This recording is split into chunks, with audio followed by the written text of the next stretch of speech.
Very good. Good evening, everyone. I'm going to call to order the City Council meeting of Monday, February 1st, 2021. We have a little bit of feedback. Is that good? All right. We'll start with a prayer from Pastor Hank Rosso, Midwest Bible Camp. Please rise.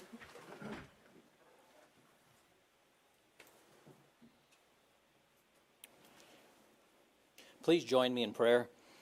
Our God in heaven, we thank you for this opportunity to gather together. As we come together, O God, we recognize that we're so blessed by you.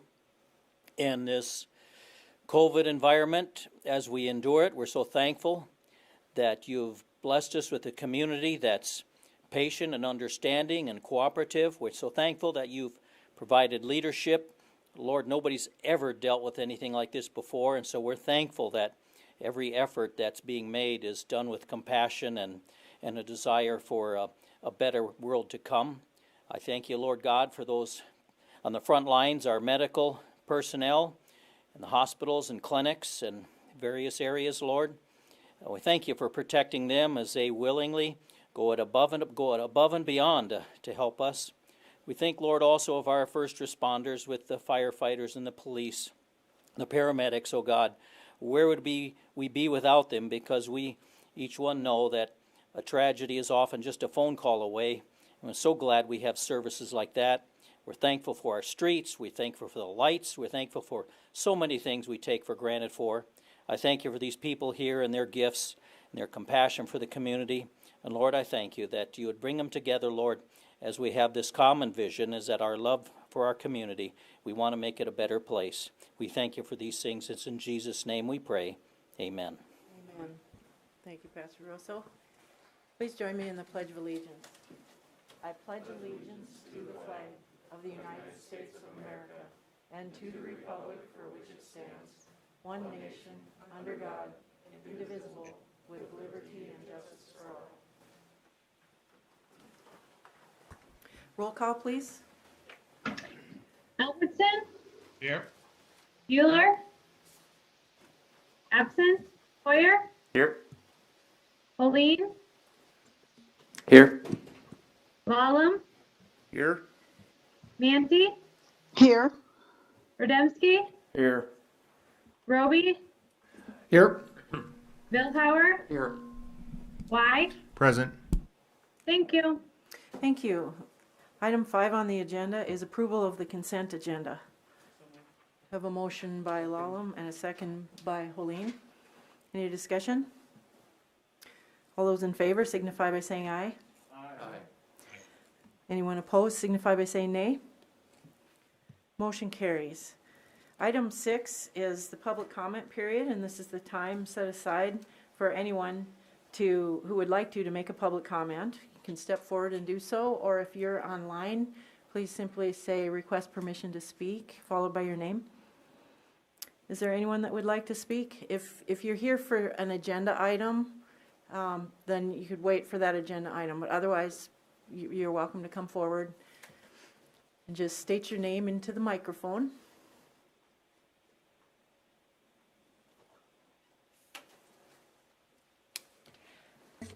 Hi, my name is Danielle Elizabeth Lewis. I'm a local resident. I've lived here my entire life. I just want to give you a stroll down memory lane real quick so you can get an understanding of where I'm coming from. 4 years ago, I enrolled in school at Lake Area Technical Institute, or formerly known as Lake Area Technical Institute. And it had been 20 years since I had been in college. Now I'm fulfilling a dream of mine in the Human Services Department. I've been advocating for people for my whole life. I'm a domestic abuse survivor. I'm a spousal rape survivor. I escaped a kidnapping. I've been physically abused. So I know what I'm talking about. I've been homeless. I'm an alcoholic, drug addict. Sober for, God willing, 11 years coming up in 2 months, without any support from my town. Every person I have reached out to in my lifetime in this town has seen me as an Indian. They don't recognize my last name. They don't realize I'm not some ignoramus coming off the street. I'm a very intelligent woman. The pictures that are in there right now, that's my school. Every single first instructor at that school has had a part of my life. My father, Mr. Aaron T. Lewis, was your drafting instructor. The only Native American working there in 1967. Donnie Lane Mussetter are my godparents. I grew up in that house outside of town that's now in town. So no one can tell me that Watertown isn't me. Jan and Ray Wormers, part of my life. Jim and Bonnie Morgans, part of my life. Jill Arbogast. I remember her with my sister. Everybody knows who my sisters are, Debbie and Darcy Lewis. They were cheerleaders, they were popular. Their school was not the school I went to. I was harassed by my instructors consistently. This has been repeated all through. I hear it from my friends now that their kids, their biracial kids, are being bullied. And this is why I went into this field, so I could do something about it. But in turn, what I met at that school was shocking. Not only was my rights as a student violated, the instructors of the Human Services Technician Program blatantly used racist comments in the classroom. You want to know how uncomfortable that made me feel? Especially knowing that my legacy is that school. And I have some ignorant teacher literally saying to a young lady that let us know that she was of Irish descent, and she was curious about the background and how they got here. My teacher told her, everybody hated you guys. We were shocked. When you start using hate in an educational institution, you are violating the Higher Education Opportunity Act, the Civil Rights Act, the Human Rights Act, and there's a couple more. Now in this process, 2 years ago, while I'm doing that, I found out my mother-in-law had passed away. So he's not that old. My uncle was kind of lost. I'm married to his nephew, Brian Crawford. After Florinda died, his sister, more people in our little group, our community, started dying. And that's when I started getting involved more with Rodney, to make sure he was safe, to make sure he was eating. And convincing him, not convincing him, that's the wrong word to use, just talking with him about the benefits of sober for one day. Just one day, that's all I'm asking. 2 hours, I don't care, just give it a whirl. And he kept drinking. Cops are still harassing him in the park. All this time he's working for Mike Cole, the Englishman, you know, the guy that owns all these buildings downtown. And I'm thinking in my mind, this guy's his friend and he's taking care of him while all this stuff is going on. Because I didn't have a place for him at the moment, but I told him, I'll help you get housing. I will go and get these applications. I'll help pay the application fees. We will get you help. We'll get you safe, first of all. That's the only way anyone's ever going to sober up from anything, is to have a safe, comfortable place to begin from. You can't just stick them someplace and say, here you go. No, you have to be safe and know you're going to be safe when you're getting back out of your treatment center. Otherwise, it's never going to work. So in this process, I'm helping him, and I'm thinking that he's well taken care of by his boss. And those pictures, that's that blue container on 3rd and 3rd by that water place that Mike Cole owns. That's his idea of help. He told us that he had a nice thick foam for him. He had this trailer all fixed up. He had cable TV and a bathroom, all this stuff. And then we found him in that. That's what he was living in. And the cops are trying to harass him and get him out of that park. Where is he going to go? Back to the box? So I know he's been a problem down there drinking. I know it. But where is he going to go?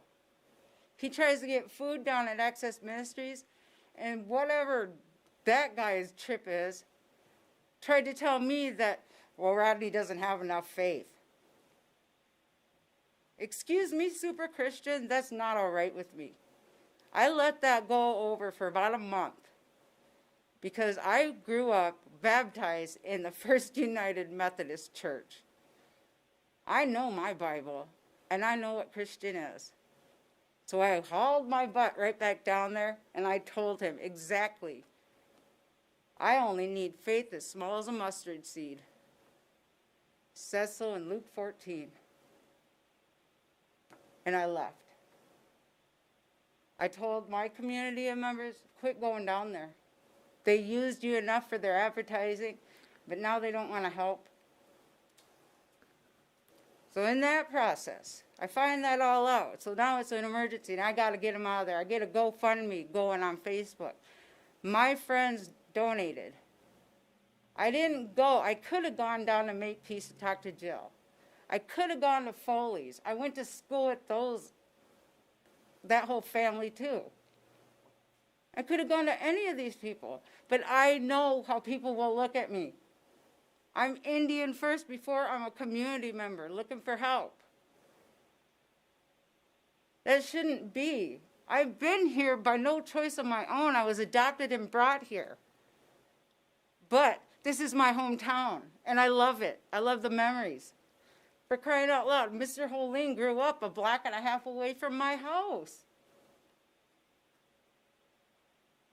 So in this process, dealing with the police, and then the COVID starts, I get Rodney set up, and he has a seizure. I almost ran over him. I got him at least out of the park. Got him set up in a hotel room with the fundraising money. And then I almost run him over because he has a seizure in the parking lot. Luckily, I was the one that drove up. I got him in the hospital, and then here we go again. He was at a 0.4. I don't know. 0.08 is legal limit. 0.40, he should be dead. He should not even be functioning. But yet, here he is. So they get him there, and I start talking to Dr. Singh. The same man, I normally have hair clear down to here. That man told me when I went to the emergency room, when he found out I got IHS, Indian Health Services, to leave and not come back. We're not going to serve you. I haven't been back since. All my hair fell out. So you think I trust this guy dealing with my uncle? He told me he's at a 0.40, and if there were nothing else wrong with him, they were going to let him out. They were going to kick him out of the hospital. That's not even right. And they wonder why he can't straighten up. It took him 4 days to recognize who I was. He could not figure out who I was, and I was up there every day.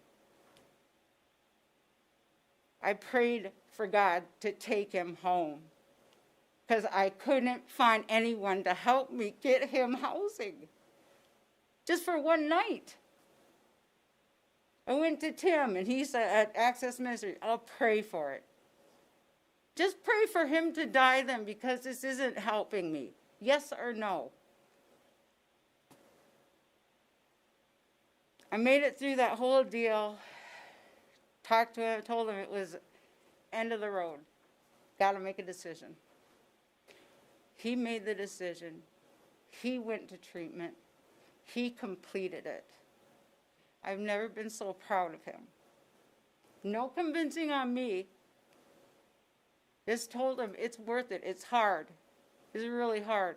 But you're worth it. And I will love you until you love you. And I did.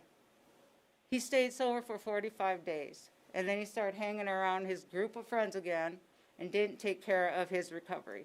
So now he's off doing whatever, probably living in the box again, because I know Mike Cole's been hanging around him again. And that guy, oh, he doesn't want to see me, because I'm so mad about that. So after that got squared away, he's avoided me. Another friend needs help. She's getting kicked out, and that's when the COVID mandate came out, where you weren't supposed to kick people out of their houses. She got locked out of her hotel room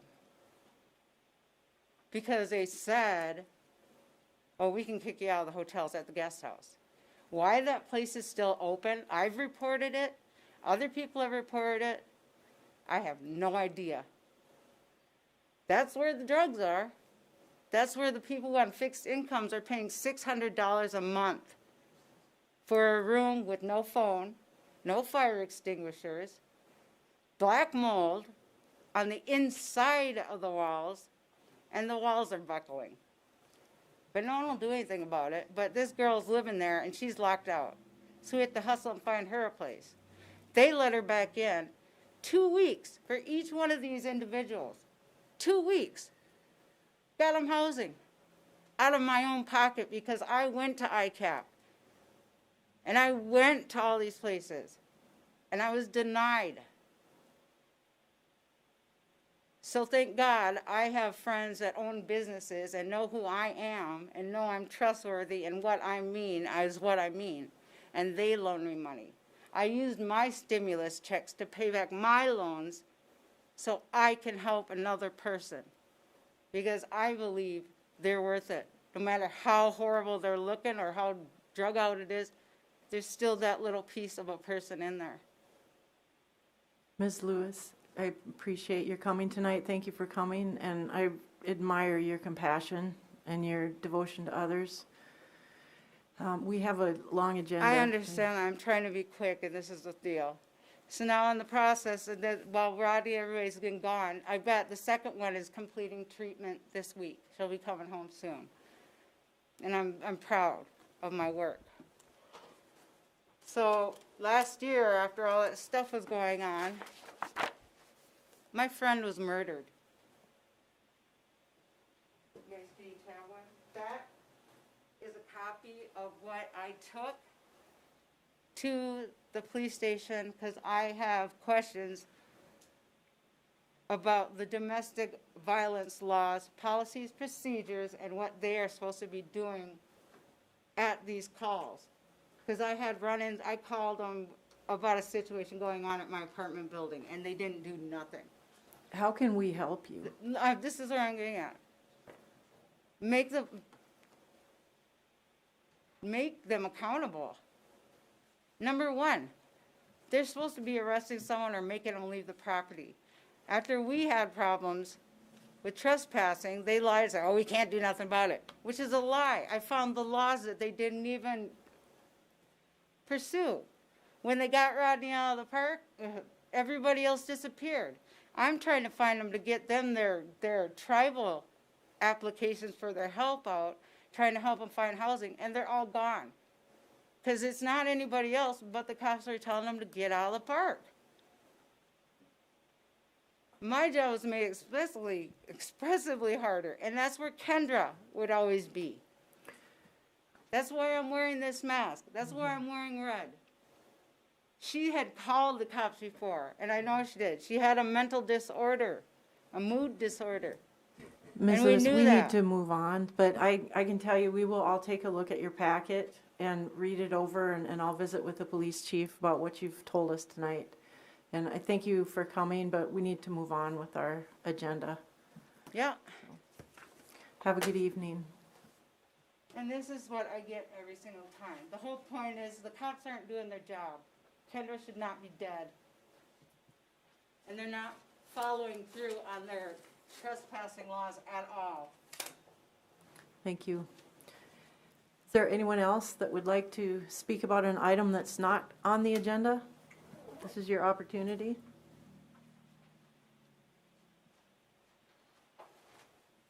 Seeing up above item G or after item F.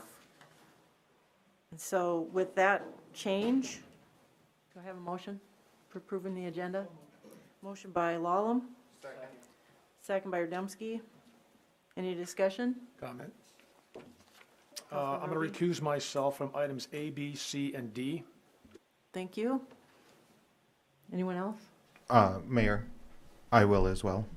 Okay, so we have recusals from Councilman Roby and Councilman Y. Councilman Hoyer? Mayor, same.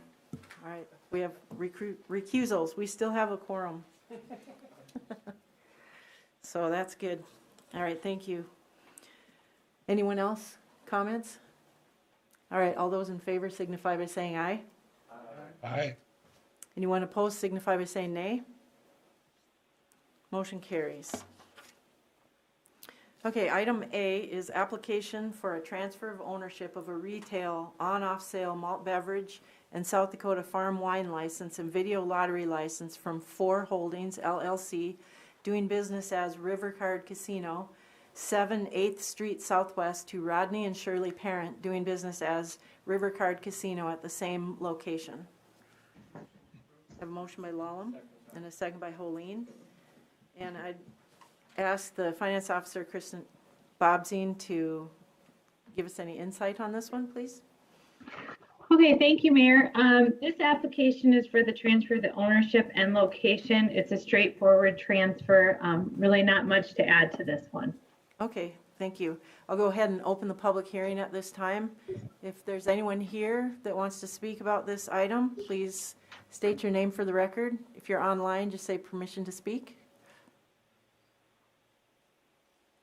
See no one, I'll close the public hearing and look for some discussion. Any discussion, council? See none, I'll look for action. All those in favor signify by saying aye. Aye. Anyone opposed signify by saying nay. Motion carries. Item B is application for a transfer of location of a retail on-sale liquor and video lottery license from Commonwealth Gaming and Holdings, doing business as Deuces Casino 12, 137 5th Street Northeast, to Commonwealth Gaming and Holdings, Inc., doing business as Deuces Casino 12, 137 5th Street Northeast, Suite 102. I have a motion by Vilhauer and a second by Lalem. And Kristen, anything you want to add about this? Thank you, Mayor. There is a little bit of a difference with items B, C, and D. If you'll notice, it's actually the same owner for all three of these. This was Foxy's old location. So what happened with this is that this owner wanted to carry multiple video lottery, and with that, there can only be one video lottery license per location. So the applicant worked with the finance office. They also worked with building services. I know the attorney, Matt Roby, helped with this as well. And we did contact the state. So it was determined that what we needed to do to set this up was to, on the property, essentially create 3 different suites. So B, C, and D all do that. So then they will be able to hold, essentially, each license is up to 10 video lottery machines. So if there's any questions, I can try to answer them. Okay, Thanks. very good. Thank you. I'm going to open the public hearing at this time. If there's anyone here that would like to speak about this item, please state your name for the record. Seeing none, I will close the public hearing. Any questions, council, or discussion about this? All right, I'll look for action. All those in favor signify by saying aye. Aye. All those opposed signify by saying nay. Motion carries. Item C is application for a transfer of location of a retail on-off sale malt beverage and South Dakota farm wine and video lottery license from Commonwealth Gaming and Holdings, Inc., doing business as Deuces Casino 12.5, 137 5th Street Northeast, to Commonwealth Gaming and Holdings, Inc., doing business as Deuces Casino 12.5, 137 5th Street Northeast, Suite 101. Is there a motion by Holeen and second by Lalem? And Kristen, anything you want to add? Nothing to add on this one, Mayor. Thank Okay, you. very good, thank you. I'll open the public hearing. If there's anyone here that would like to speak about this item, please state your name for the record. Hearing no one, I'll close the public hearing. Is there any council discussion or questions? See none, I'll look for action. All those in favor signify by saying aye. Aye. Anyone opposed signify by saying nay. Motion carries. Item D is application for a transfer of ownership and location of a retail on-off sale malt beverage in South Dakota farm wine and video lottery license from Alan Scott, doing business as Sassy's on Broadway, 12 South Broadway, to Commonwealth Gaming and Holdings, Inc., doing business as Deuces Casino, 12, 137 Fifth Street Northeast, Suite 103. Have a motion by Helene and a second by Vilhauer. And, Kristen, did you want to add anything on this one? Nothing on this one either, Mayor. Thanks. Okay, thank you. I will open the public hearing at this time. If there's anyone that wants to speak about this item, please come forward if you wish. State your name for the record. Okay, come right up here. Hi, my name is Alan Scott. I've been dealing with these guys for about 3 months on this license, and some reason they don't want to pay me. So I just soon stop this right now, because promises to pay don't work. Once they pay me, then you can go in front of City Hall. Okay, do you want to postpone this? I would just as soon. I Okay, sent him a message, he doesn't respond. We'll just Okay. stop it right now. Permission to speak? sure. Permission to speak. Are you done, Jim Alan? Schneider, Commonwealth Gaming and Holdings. It is just a moment, Mr. Uh, Snyder. Are you done, Alan? Go ahead and let him talk. Pardon me? Go ahead and let him speak. Okay. Go ahead, Mr. Snyder. We have paid him a portion of the dollar amount for this license. We were simply waiting for the transfer to be approved by the city council before making the remainder of the payment. And that's been conveyed to him. Okay.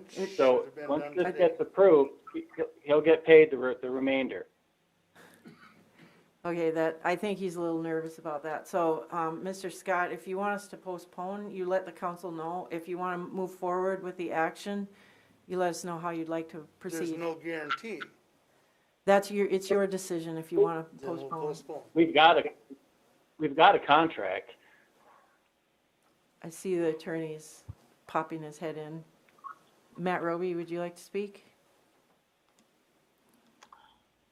Well, I mean, it's ultimately up to the council. I was just gonna say that the action that you may take would be to postpone, but the action is before you to take. You can take into account the comments you've heard from both parties here and take action accordingly.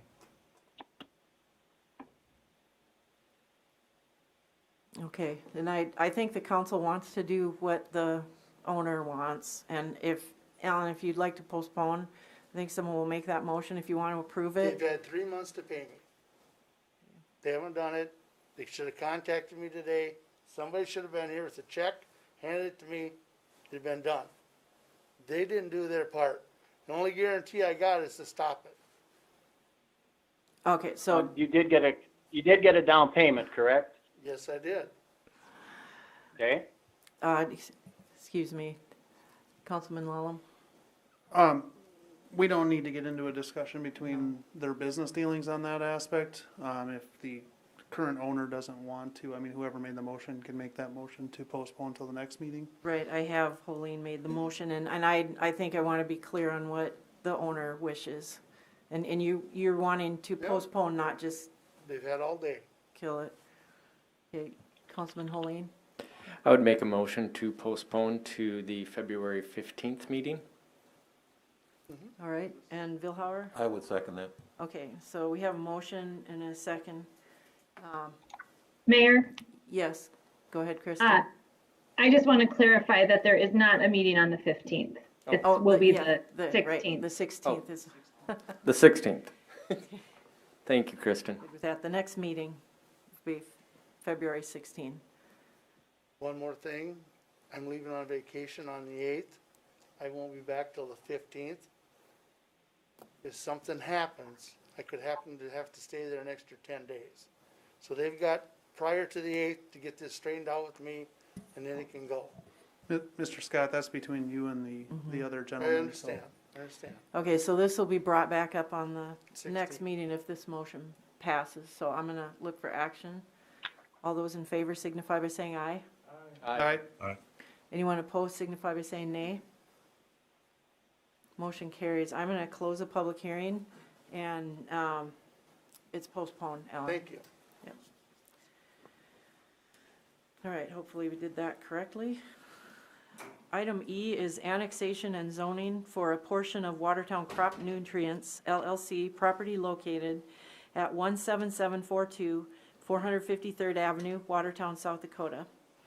Number 1 is approval of resolution number 21-07, initiating annexation of a tract of land contiguous to the city of Watertown, South Dakota.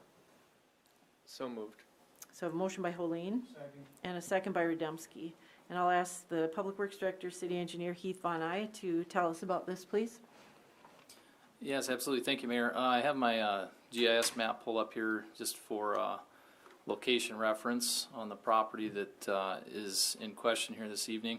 Straightforward, a fairly straightforward annexation and zoning application.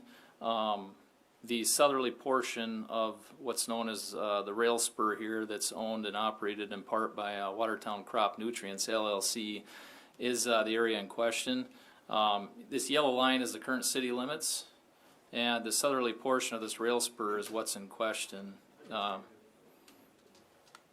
tonight for both annexation and zoning.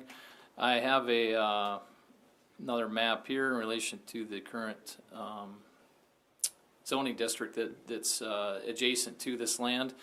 First action item being annexation. It's approximately 40 acres proposed to be annexed, and then would be subsequently platted before any building permits could be issued, and would help clean up some work that was done, I believe, back in 2011 in relation to the other annexation and zoning and development of this property. And Stacy Bungard, the Community Development Manager, is online with us this evening, and her or I can stand by for any questions. All right, thank you. I'm going to go ahead and open the public hearing. Is there anyone here that would like to speak about this matter? If so, please come forward and state your name for the record. Hello, my name's Evan Brantley. I'm an adjacent landowner. I'm down towards the southern part of the 40 acres that's going to be annexed. I guess when it first got pushed through last month, or the annexation, all us landowners were in attendance, trying to figure out, what can be done as far as our biggest concern, I guess, is the noise.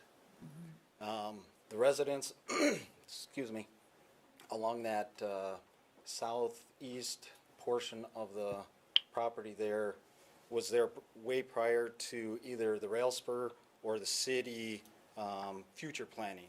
Hey, future plans, this could possibly be I2 heavy industrial if need be, if somebody would want it. And in the ordinances, it says that that the city has to be, cordial with the neighbors, as far as noise and whatnot. And I guess I was coming here to see if there's anything that we can do about the noise. Is there anything that we can have CHS, Crop Nutrients, or Egg Works do to prevent additional noise, vibration, in the ground? Any berms, any additional trees, stuff like that can be constructed. So. Okay, thank you. This action is tonight, this one we're looking at first is annexation. Then the next one will be zoning. And then if the activity that's been going on there that wasn't permitted is what's causing the noise, that's one thing. If it's the activity of the existing permitted building operating that's creating the noise, that's a different subject altogether, because the new activity would require a permit, and that will require conditional use permit? Yep, so Mayor, back in 2011, it was annexed into the city and I2 heavy industrial. but they did not have a conditional use permit to load, unload rail cars. They do not have either beans or fertilizer, and they do not currently have a conditional use for the recycled wind turbine Right. blades that are, and that's coming up on the 4th. Right, yes, thank you. Is there anyone else that would like to speak? If so, please state your name for the record. Hearing no one, I will close the public hearing. Council, are there questions or comments to be made? Councilman Hoyer? So I guess with that being said, has this industry been operating outside of its conditional uses? Okay, I think what he said is true, and I'll ask Mr. Von Eye to verify that. There wasn't a conditional use permit ever issued for anything on this site. Is that true? That is correct. That's my understanding, Mayor, that the conditional uses that were anticipated to be issued back in 2011, 2013 did not occur. Stacy, could you please help verify that for me too? Yes, thank you, Heath, and good evening, members of the council and mayor. Yes, that is correct. We do not have conditional uses on the property. So the Board of Adjustment does have scheduled on their agenda for February 4th, so just in a few days, and they'll be looking at 3 different conditional uses. The first one being train loading and unloading, fertilizer manufacturing and salvage for wind turbine blades and storage. So there's going to be 3 different conditional uses.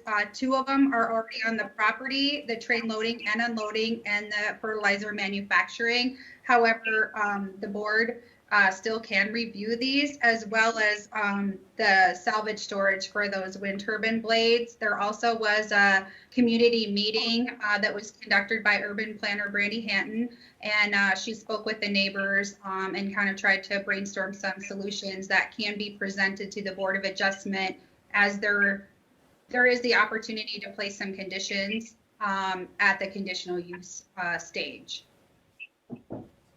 Okay, very good. Thank you for that. So any use in an I-2 zone should have a public hearing and a conditional use permit issued.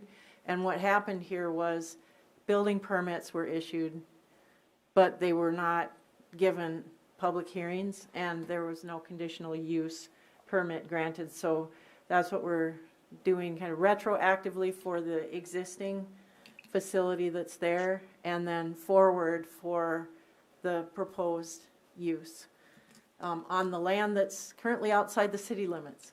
Councilman Lallam? Thank you, Mayor. What are the options for the homeowners then? I mean, obviously they can go to that meeting, and then really it's up to the Board of Adjustments, or? Correct. On the 4th meeting here this Thursday evening, there will be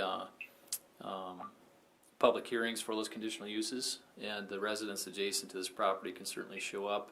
The property has been posted and the proper notices have been put out for these conditional uses. And I would just add, for context for the council's information, I believe it was the unloading of the recent unloading of the wind turbine blades that kind of started this discussion, and where staff and neighbors came to the realization that there were a few loose ends here we needed to tie up, including this annexation and zoning. So again, before the council tonight is just that, the annexation and zoning, and then we'll carry forward with the BOA on Thursday, and they will consider the conditional uses with all the appropriate public hearings for each of those 3 conditional uses that are being applied for. Follow up, if I may. What are the options for either party, depending on what the BOA determines? So if they grant the conditional uses, do the homeowners have any options, or vice versa? That's a good question. I'd maybe refer to our legal advisor for that. I can't say that if conditional use is granted, the board can put stipulations on it, such as screening or things that would maybe help minimize some of the concerns of the residents, whether it be through fencing or vegetative barriers or things of that nature that can help with the sound and act as a buffer from those uses. That's just one idea that comes to mind that's commonly utilized when there's concerns with neighboring property owners with one adjacent use that the board could entertain. But I'd otherwise defer to Matt as far as forms of legal recourse or follow-up action from the board's decisions on Thursday night. Matt, go ahead. Yeah, as with any decision, variance or conditional use of the Board of Adjustment that can be appealed to the circuit court. All right.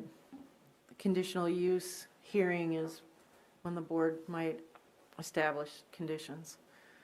So hopefully we'll get that right and everybody will feel that their issues have been addressed. Is there any other comments or concerns, Council? Councilman Holeen? Thank you, Mayor. Since I was the one who made the motion, correct? Mm-hmm. I just want to make clear, because I get nervous when there's questions that arise. In this case, it seems to me, though, that the course might be to proceed with the annexation so that then we at least have power over it at the Board of Adjustment. Would you concur with that, or no? Yeah, you know, as far as operationally, from an administrative standpoint, yes, it makes perfect sense to annex and zone this portion of property similar to what the adjacent property to the north is, and then follow through with those procedures for approval of the conditional uses through the BOA, through the Board of Adjustment. Thank you. Yeah. So, yeah, I guess personally, as the one who made the motion, I don't have a problem proceeding with it. Sure. But I would like to see this back in front of us, or hopefully the Board of Adjustment makes good choices and get some recourse for the adjacent landowners. Thank you, Mayor. You're welcome. I'm glad to hear that there was a neighborhood meeting. That's very nice. Councilman Hoyer? Well, I guess that's what I was gonna kind of ask and just verify. The homes were there before this was approved to be used this way. True. Yeah, so again, I guess I would just echo, I hope that there's some really deliberate thought there and that some reasonable solutions are met for the homeowners there, just because this is retroactive anyway, so. Right. Anyone else? All right, thank you, everyone. I'll look for action. All those in favor signify by saying aye. Aye. Anyone opposed signify by saying nay. Motion carries. And the second part of this is the second reading of ordinance number 21-02, establishing the zoning designation of I-2 Heavy Industrial District. A motion by Lallam and a second by Holeen. And Heath, anything you want to add? I would just add, I forgot to mention the last action there, but this was obviously gone, this has gone before the Planning Commission at their January 7th meeting. They did vote unanimously for both the annexation and the zoning by a vote of 7-0. Just wanted to add that for some background information for the council's consideration. And again, the zoning map here, you can see that the I-2 is a natural continuation of the current I-2 zoning to the property to the north. Yes, okay, thank you. And do I recall correctly that there was a condition on the building permit that the entire property be annexed so that the rail was all within the city limits, and that just didn't happen? The owner never petitioned, or? Yes, you are correct, Mayor. And in our summary here, when the northern 170 acres was annexed and zoned, was approved in 2011. The property was required to be platted within 3 years and prior to building permit issuance as a condition of the annexation and zoning approval. That the plat, the Watertown Crop and Nutrients LLC edition, was recorded in 2013, but the south 40 acres was not annexed. And I believe it said somewhere in the summary here that that was a requirement that that would also be annexed and zoned. Stacy, could you also help confirm that? Yes, that is my understanding as well. We were looking to have that southern piece annexed and zone platted, and that didn't happen. All right, thank you. Okay, I'm going to open up the public hearing at this time. Is there anyone that would like to speak about the zoning?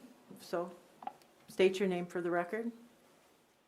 My name's Evan Branley, and in the notes here, it does say 3 years, but from the clerk of courts, from the county, in here, it says 2 years of effective date of resolution 11-02, and this was signed 21 March of 2011.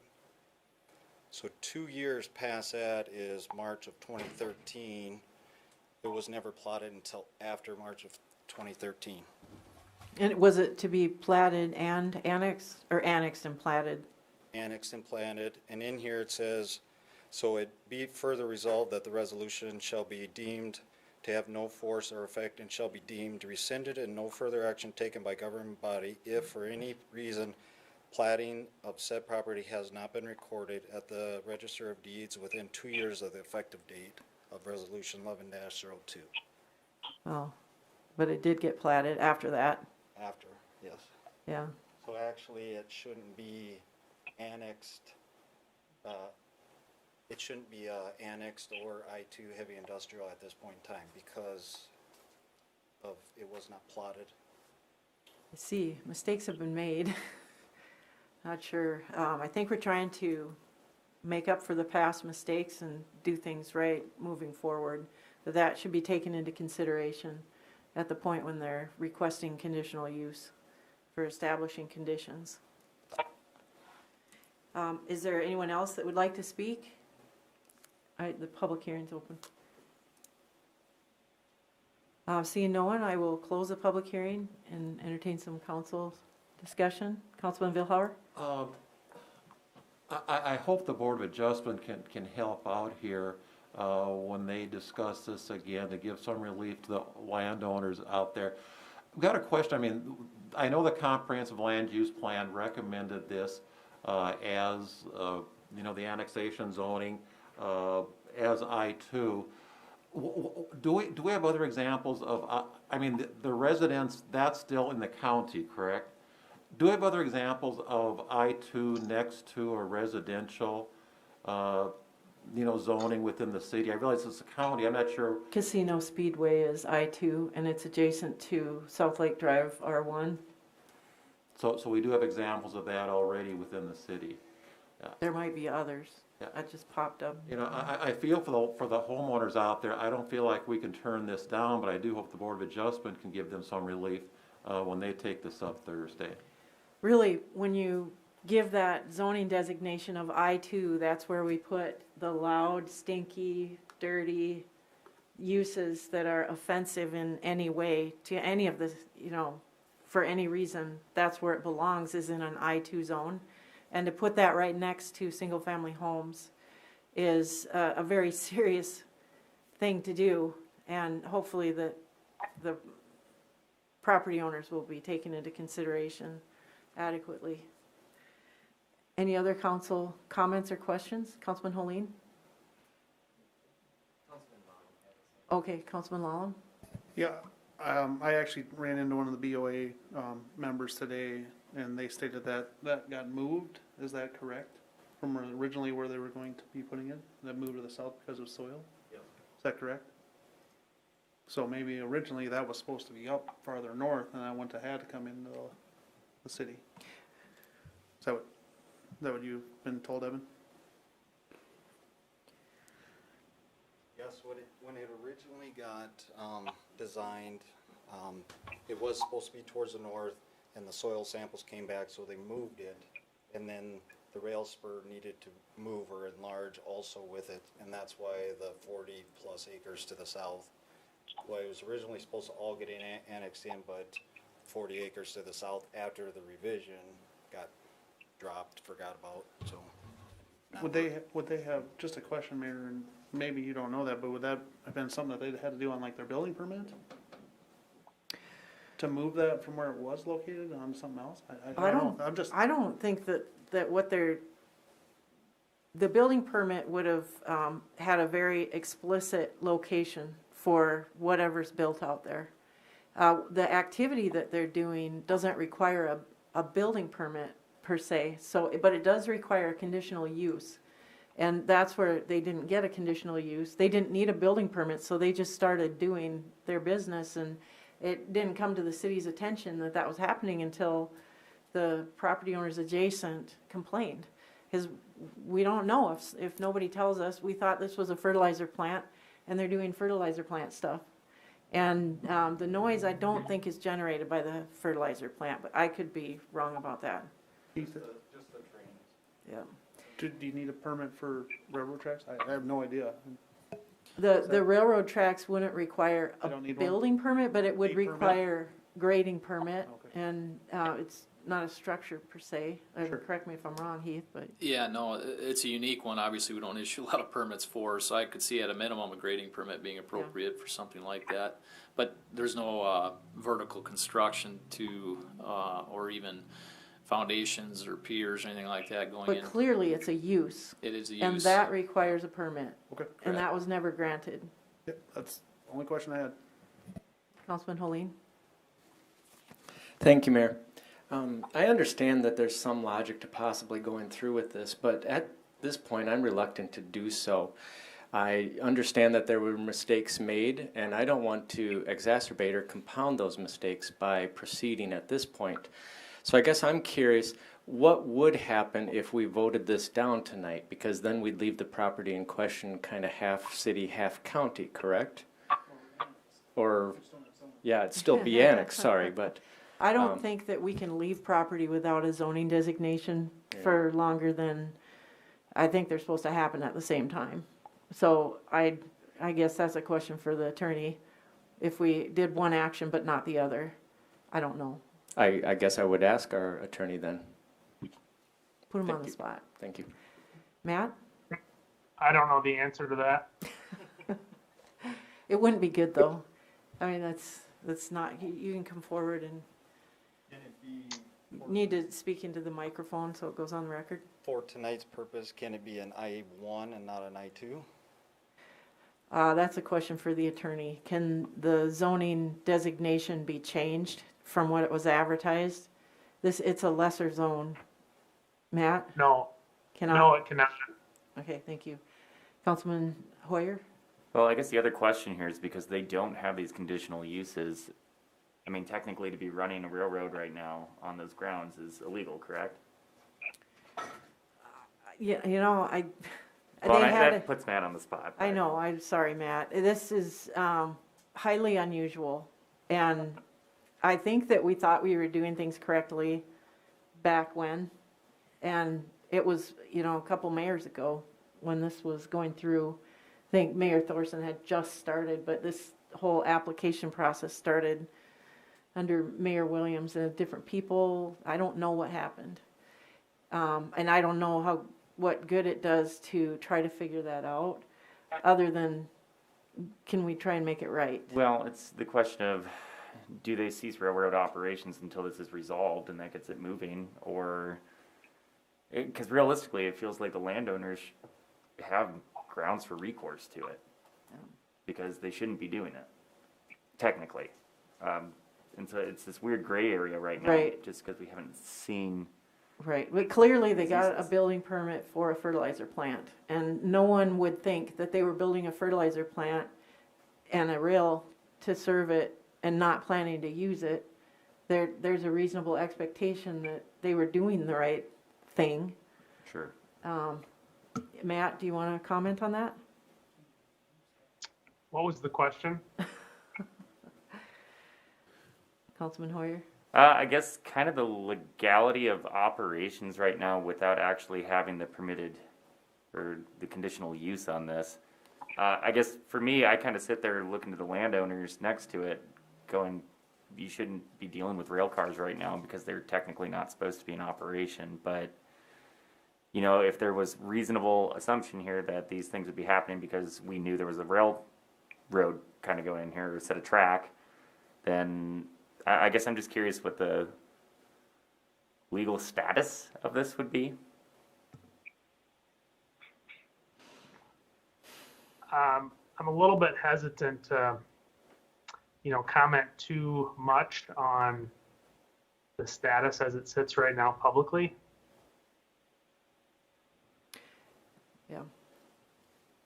Okay, Councilman Helene? Okay, Councilman Vilhar? Well, I feel too, the landowners have to have some recourse out there, but don't we as a city, I mean, aren't we helping the process by annexing it and zoning it, and then having our Board of Adjustment weigh in to place conditions on it? Then if that still is not satisfactory, I mean, there's still the option of taking it to court, as far as, you know, whatever options the landlords may have. So I feel like we're helping the process along by annexing and zoning it, to then have the Board of Adjustment have something to actually take a look at come Thursday. Can I respond? Go ahead, I'm Councilman fine Hall. with the I-2, just because the conditional uses aren't on it. I guess I'm asking these questions more so for the landowners in their current sitting, because it's going to be a minute yet before that meeting occurs, but Madam Mayor. they might be amenable, I'm sure. One additional point of clarity, the actions pending Thursday's BOA meeting include the conditional uses for the entire property, not just the southerly 40 acres. So it would clean up and address the use over the entire property where the rail spur exists.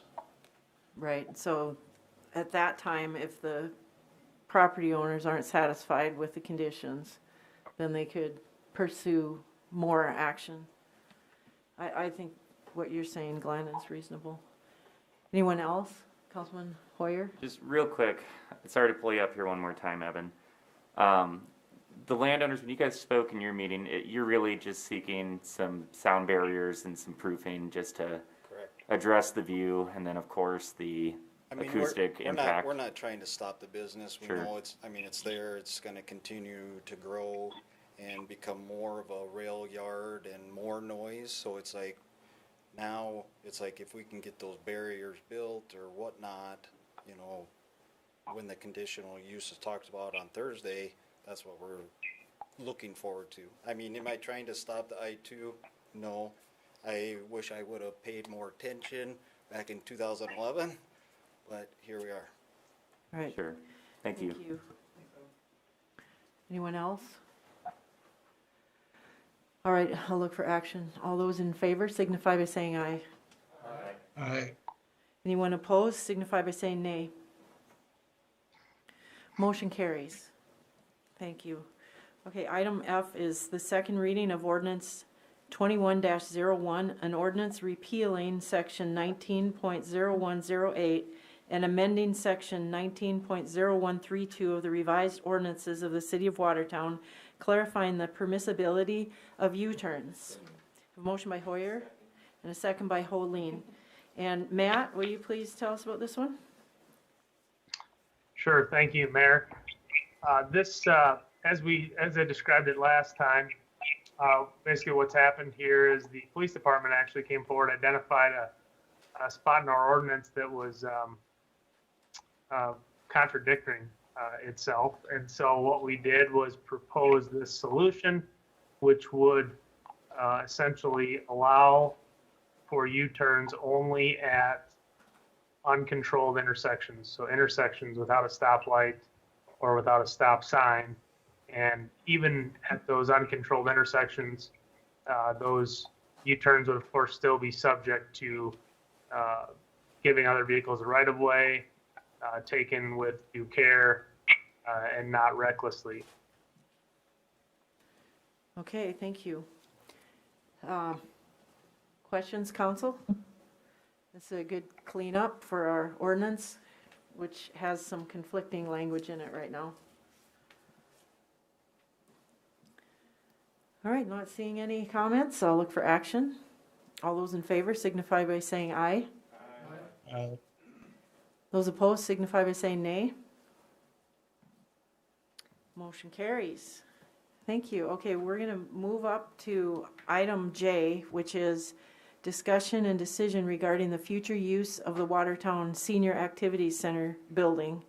And we have our Economic Development Director here somewhere. Oh, behind there. Chris Shilkin from Watertown Development Company is here. And so I'll invite him to the microphone, and also our City Attorney, Matt Roby. And Matt, do you want to kick it off?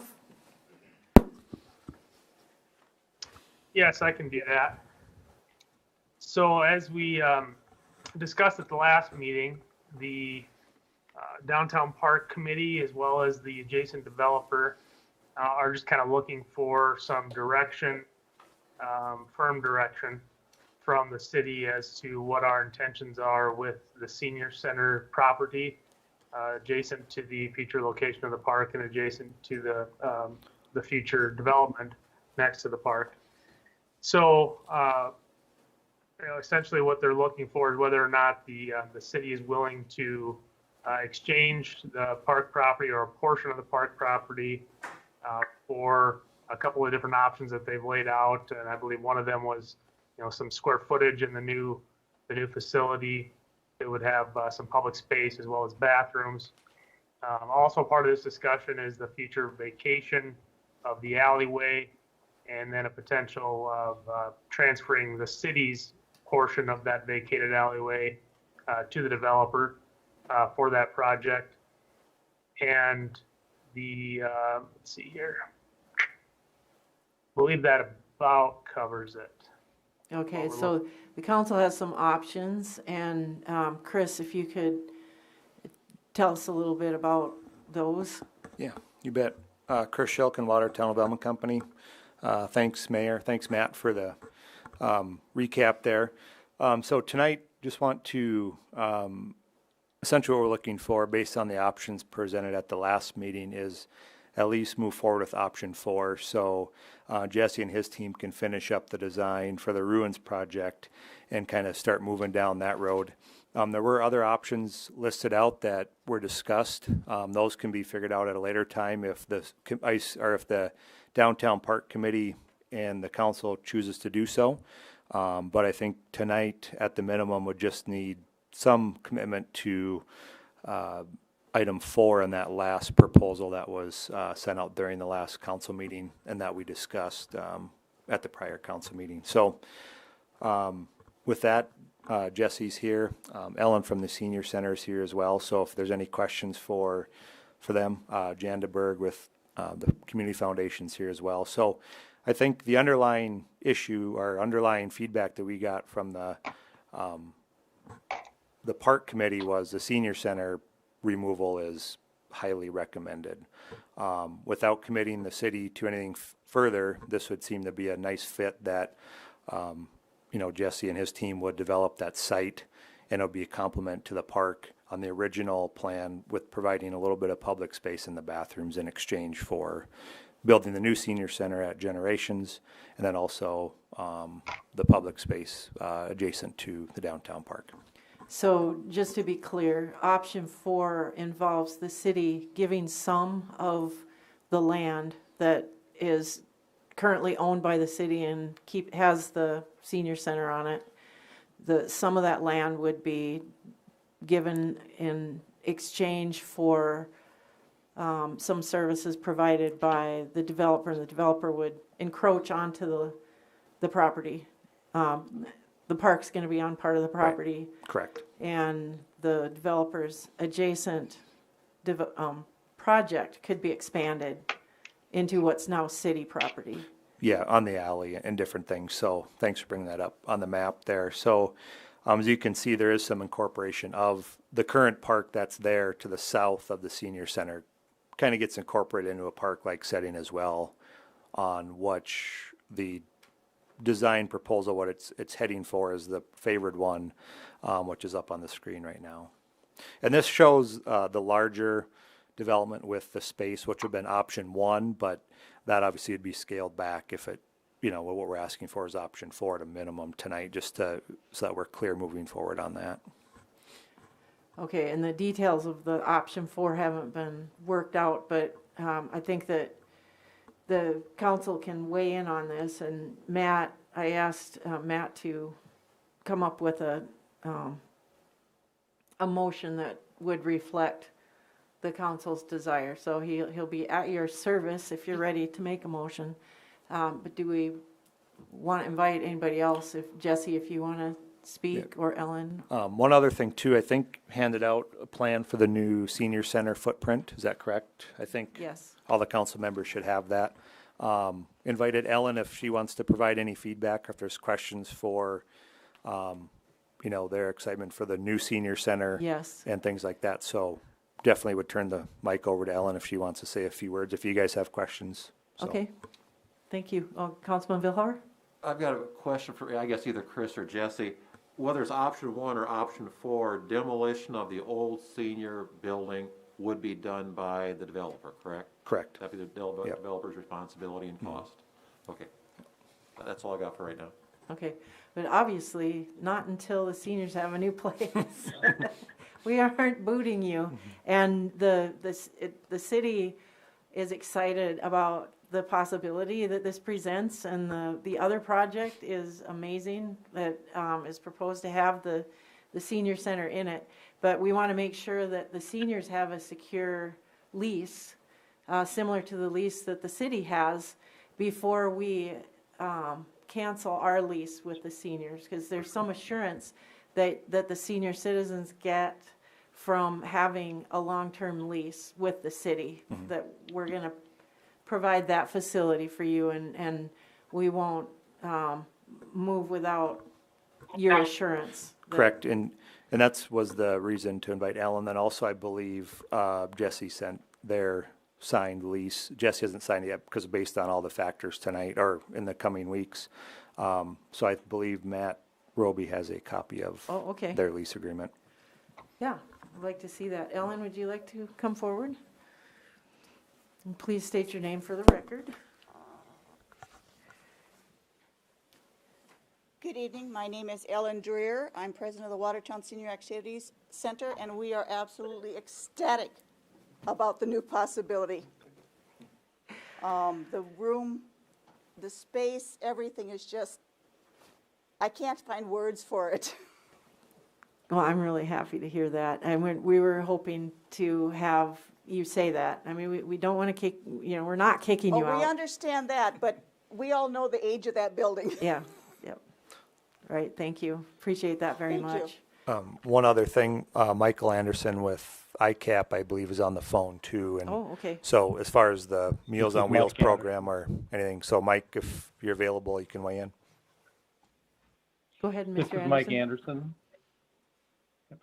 Good evening. This is Mike Anderson for MyCap.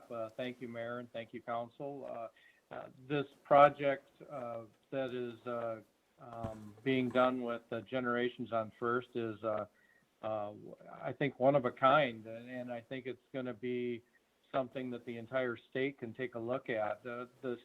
The activities of Meals on Wheels and senior nutrition and taking care of our elderly in our community is something that's changing with the changing generations, and we see struggles with how to keep up with that from year to year. And I think the forward thinking on this, I think the new facility will bring more people into this.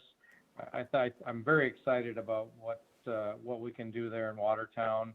I'm so proud of Watertown with the project that's going on and with this facility. I'm a native of Watertown. I grew up there. I graduated there. And again, I'm very, very proud to work with this project.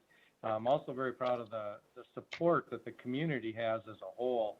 I think it's one of the best communities for their overall support, not just financial support, but their support of the Meals on Wheels program, of going out and truly helping people. So been working with Jesse, and Jesse's been great to work with. He's been very, very helpful.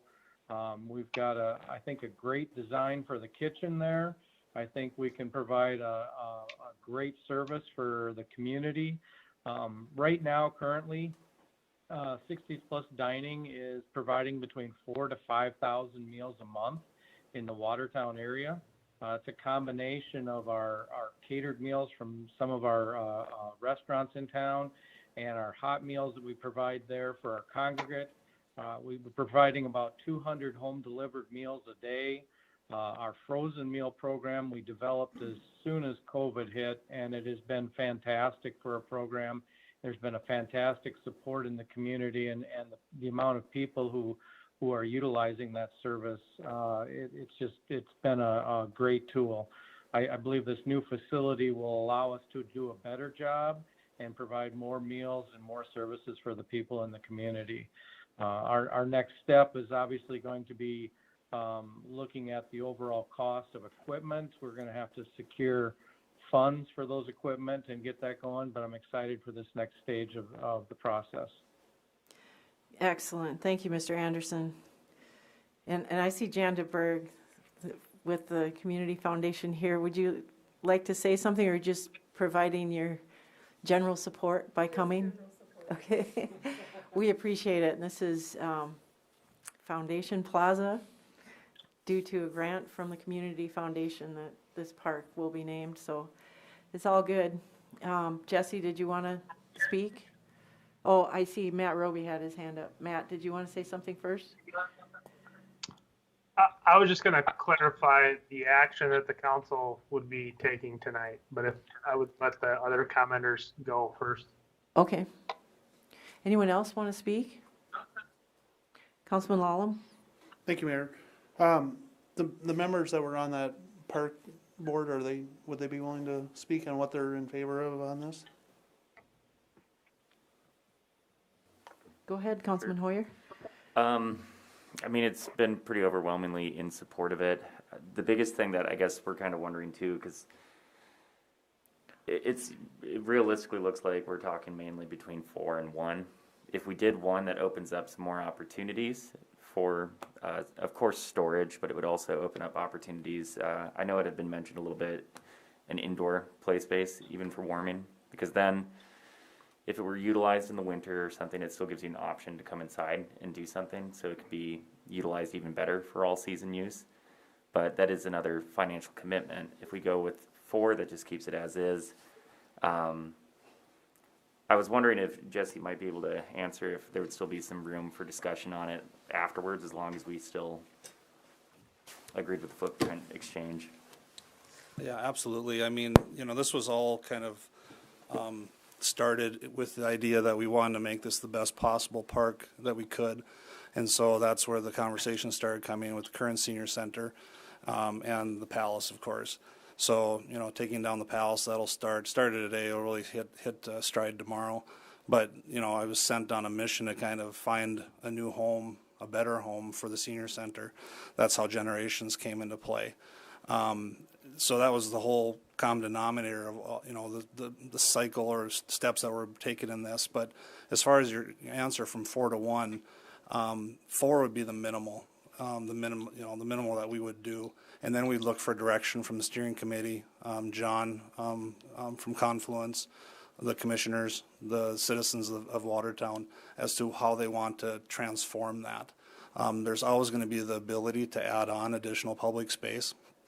But at minimum, I wanted to stick to kind of, what I had promised when this whole thing started, with the 1,200 square feet and the warming house and the public bathrooms, because those were a requirement, from everyone that I had spoke to.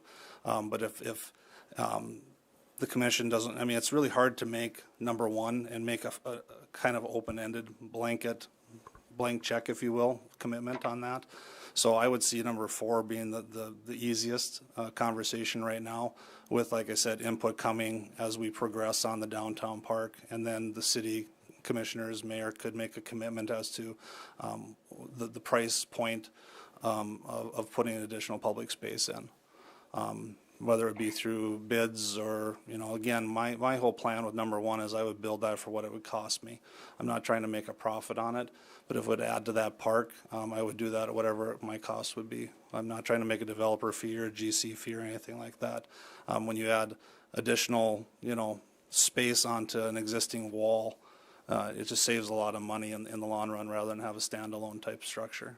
Right. So just to review, option 1 was the developer would expand and put bathrooms and storage in the new development for exchange for the city, and then an extra 8,000 square feet or so for the cost of around $1 million.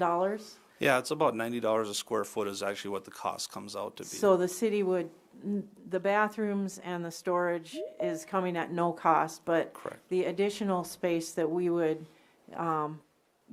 get a piece of in that building would be at a cost of around $1 million. Well, Well, So it that- depends on how much you want, yeah, how big you want it. Yes, So depending now on you- the size. You could do 1,000 that was square feet. assuming 8,000. Yep. And then option 2 was the city builds a standalone building on our property and doesn't do any land transfer. And we would tear down the senior center and build separately a new building at a cost of somewhere around $650,000.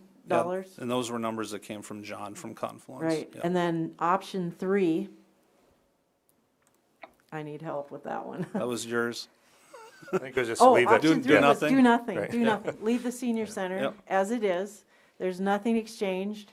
The city uses the extra space for warm activities during the winter, and the bathrooms are there, and the building is what it is. That's do nothing. And then option 4 is no cost to the city, just a transfer of land, and in exchange, the developer would build the bathrooms and storage area and deed it to the city. And there's no money exchange, just some of the land would be granted and the building would be bigger. Correct. And the alley would have to be vacated for the building to flow continuously over that, what is now platted alleyway. So Yep. that has to be brought into the motion, that authorization for the mayor to sign the petition to vacate the alley, as well as potentially make the exchange. Correct. And hope that explains what the different options are. I think the public is probably wondering. Councilman Vilhauer? I guess I just want to clarify and make sure I've got it clear in my mind. Option 1, it's not we, the city, that's going to be building the building. We're loaning the money to Jesse to build the building. Is that correct? You guys would be paying for me to build the space, but then you would have the space. You would have control of the space, whether it be the city or WDC or the foundation or anything like that. Whoever is putting the money in to build that out would then own it. Same with the public space, although I'm paying for that, for the warming house, or however they utilize the 1,200 square feet in public bathrooms. Anything that's built beyond that scope at $90 a square foot they would own that and control it. Okay. So they would, have control over the design, how big the spaces are. Again, if that could be utilized and leased out for wedding venues or play areas or things like that, that would be a revenue stream in my eyes for the ownership, not me. Any other questions or comments? Councilor Mantee has a question. Beth? Oh, I just wanted to make a comment, and I hope I'm speaking correctly. In our discussions with Confluence and some of those others, weren't we favoring option 4 at that point? I'm trying to remember the conversation. Option 4 wasn't even on there. I don't That's think so. the one that came up later. It was Okay. either $1 million or $650,000. Then I added the 0, just leave it. Yeah. Right. Okay. Quick- That's where I got confused. Okay. So Chris Shilkin, are you still there? Yes. We need an owl camera in the current council chambers. Anyway, from your development perspective on this, and I'm thinking about it in terms of land that's not tax generated, be turning it into tax generating land and some of those other things. How are you feeling from a development point of view on option 4? So Just from your quick, yeah. experience. So Beth, a quick recap. Option 4 was the original plan that Jesse proposed many, many months ago when we first started talking about that. So I don't think it That's what made I its thought. way. Yeah, it didn't really make its way into Confluence's plan because they had a bigger vision for the public space. So in visiting with some people, as far as development goes, for Jesse and their timeline, they need to know an option 4 so that they can finish their design for the original project, which is going to be a great project to complement the park. From a development standpoint, anytime you can take non-producing city-owned property such as flat space parking or buildings that are owned by the city that don't generate tax revenue and put on a taxing or a project that provides tax revenue in the future, that's a win-win. So from that standpoint, if you were to just do nothing and just get rid of the senior center and have the project span over that, that's a win right there for the city in the long term. It addresses more apartments, which we which we need, and then also provides a taxing building in the future. Okay, so that, now I'm straight in my mind, because I was going back to number 4 as being the one that I originally remembered, as how we would progress with this. And so, I guess just from my point of view, we should most definitely do that one. But I guess the rest of the council has to get it on board as well. And as far as number 1 goes, that's a big chunk of change. So, I guess I would have to take that into consideration too. And just for clarity, not asking for any movement on option 1 tonight. That'll be further discussion by committee council members later. Option 4 gets at least the minimum of what was planned from the beginning. Okay. Councilman Roby? Yeah, I recall option 4 being the discussion point some time ago as well. I'd like to hear what Matt has to say. Go ahead, Matt. Oh, I was just going to just kind of summarize where the decision lied tonight. Specifically, that whatever the council decides to do tonight all needs to be carried out in a series of smaller actions that will all end up back in front of the council. So really what the council is approving tonight is just kind of giving staff direction on yay or nay on releasing that senior center land, conveying half of the alley once it's vacated, authorizing the mayor. I think that's coming back actually in a separate action, but to authorize the mayor to sign that petition and then proceeding with the vacation. So there's about 4, 5, or 6 separate little actions that still need to be taken by the council, but this kind of just gives us the forceful direction, forceful push to move in that direction, to initiate those actions. Thank you, Matt. Councilman Roby? Quick follow-up. So no, we're not going to make a motion. We're just going to provide direction. Oh, I think it was going to be a motion. Matt? Well, let's get the motion on the table then. Are we ready? Councilman Hoyer has his hand up. Let's see what he has. Yeah, Dan hasn't. Oh, okay. Sorry, Dan, I didn't see your hand. Councilman Albertson? Thanks, Mayor. I've liked number 4 all along personally.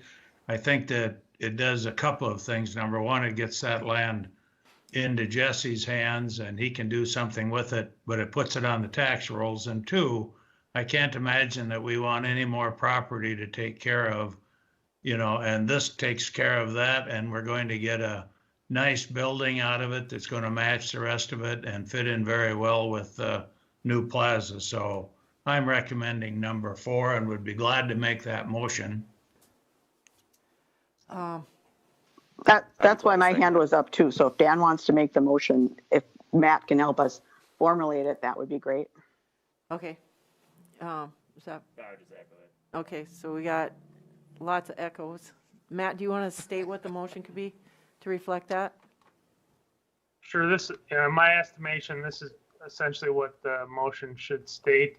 It would motion to give staff direction to bring forward to the council the required documents to facilitate a transfer of a portion of the senior center land to the WDC in exchange for the public use of the new development adjacent to the park, as well as authorization for the mayor to sign a vacation petition for the alley, the adjacent alley, the approval to bring forth the vacation petition ultimately for the council to consider and to ultimately facilitate the transfer of the city's portion of the vacated alley to the WDC as well.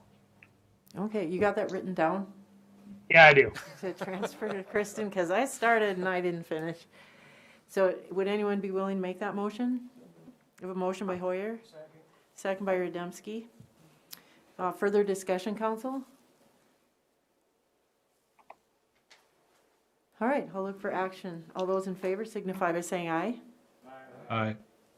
Anyone opposed signify by saying nay. Motion carries. Thank you, everyone. Thank you for Thanks. coming, everybody. Exciting project. Okay, item G is approval of the community and position profile for city manager recruitment and the revised city manager job description. And we don't have an actual motion here, do we? Matt, I would ask you to explain this one to us and introduce our guest. Our guest this evening is Liza Donabauer of DDA Human Resources, who's here to discuss with the council the proposed community and position profile for our city manager search, and as well as some potential tweaks to the city manager job description. And I do think it would be appropriate for the council to entertain a motion if the desired tweaks are made, an ultimate motion to approve that profile prior to the end of this discussion. Okay, so we'll talk about it first, I would make because that there's a motion. few things to clean up before the motion's Oh, made, okay. so we don't have to modify the motion. All right, and Liza, if you want to come forward, you're welcome to sit in front of the microphone, and we'll start working through it.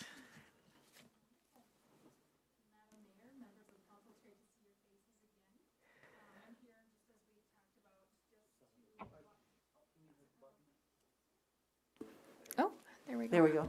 Good evening again. Well, it's wonderful to be here with you tonight. We'll walk through a few items tonight to move us one step forward in the recruitment of the city's first city manager. So we'll have 4 items that we'll review and ultimately approve by the end of tonight. So the community and position profile, the job description, the salary range, as well as the schedule.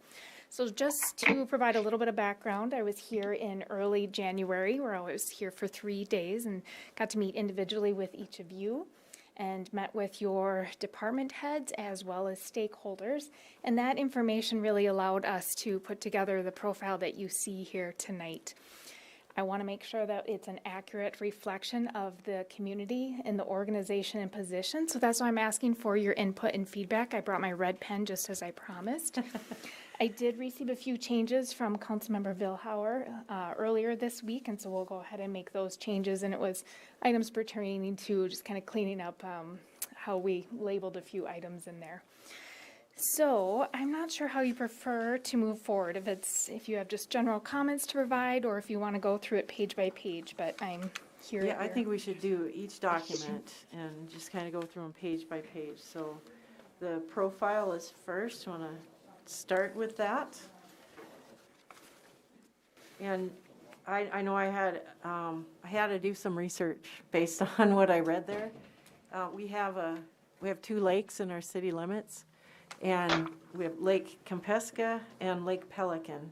And Lake Pelican is listed as Pelican Lake in a lot of different documents. So I enlisted a licensed surveyor to help me figure out what the appropriate name was. And we decided based on a document from the 1800s that it's Lake Pelican. Okay. So want to refer to it consistently that way. And I'm not sure where that is in here. I see it right away on the first page, so I'll just make a note to make sure that it's consistent throughout. Yep. Okay. Are there other comments on that first page, Council? Yes, go ahead, Councilman Vilhauer. Liza, can I ask you, how did where did the salary range, I know what we budgeted for 2021, where did the salary range come from? Sure, and we can address that after we review the profile, but that. Okay, that's fine. You know what, sounds good.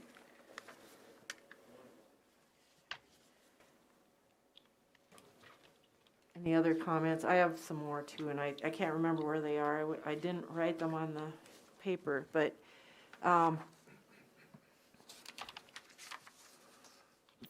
where it talks about flood control in here, I don't want to leave out the Lake Pelican Water Project District because they are interested in flood control as well. There were several groups mentioned, but not the Lake Pelican Water Project District. Just want to add them to the group. Okay, can you please repeat? It's where flood control, the groups were Mhm. listed. Yep. Include Lake Pelican Water Project District.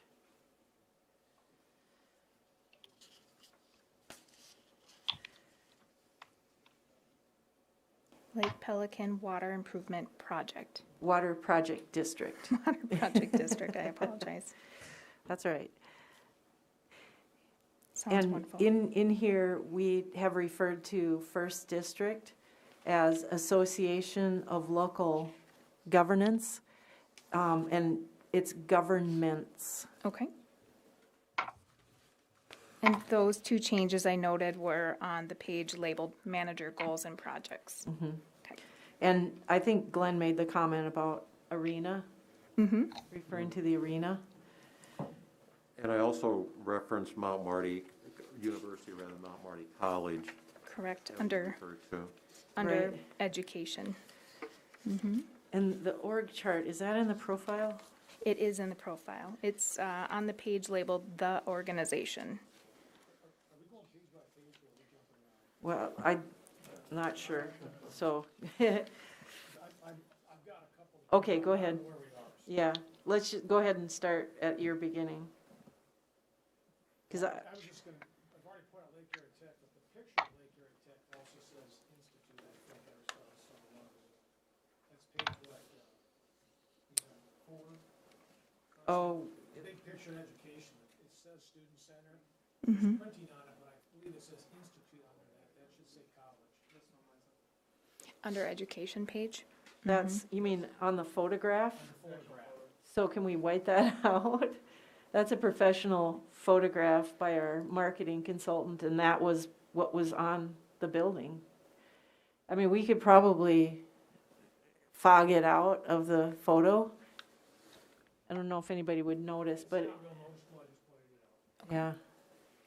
I'm sure they're taking that down, and maybe they already have. But the photo was taken prior.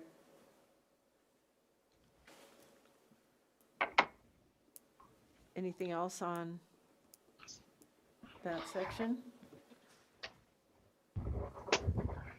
The healthcare page? Under healthcare, I received a note that we should add Cancer Center Oh, as yes. one of the many services under PLHS. Mm-hmm. I agree with that.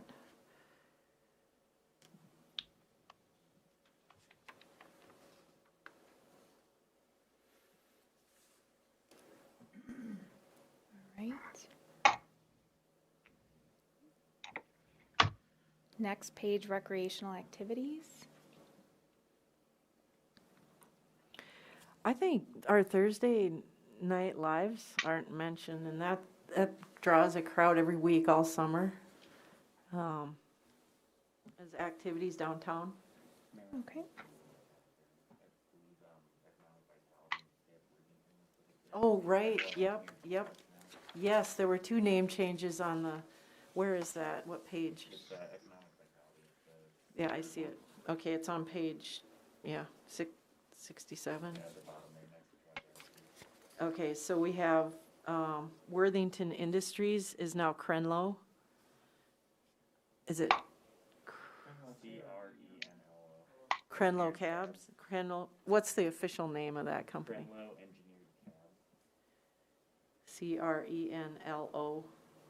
Engineered Cabs, and Spartan is now Spartronics. So just add ICS at the end. Dakota Bodies is still Dakota Bodies, right? That name hasn't changed with the ownership.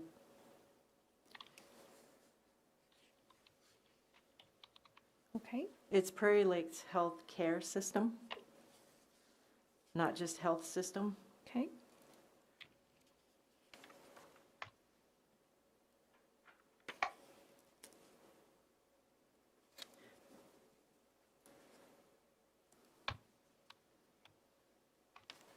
In that last paragraph on the, or not this, it's the second to last paragraph, residents should be plural, not possessive.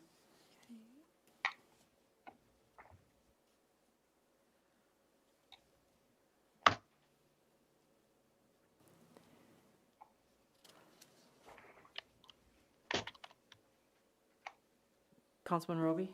I didn't see it, I just pulled up that page, but I didn't think I saw it. We're getting a new city hall, was that mentioned? I saw that somewhere. It is under manager goals and projects, develop a plan to prioritize projects, identify funding sources, and city hall build out is listed in there.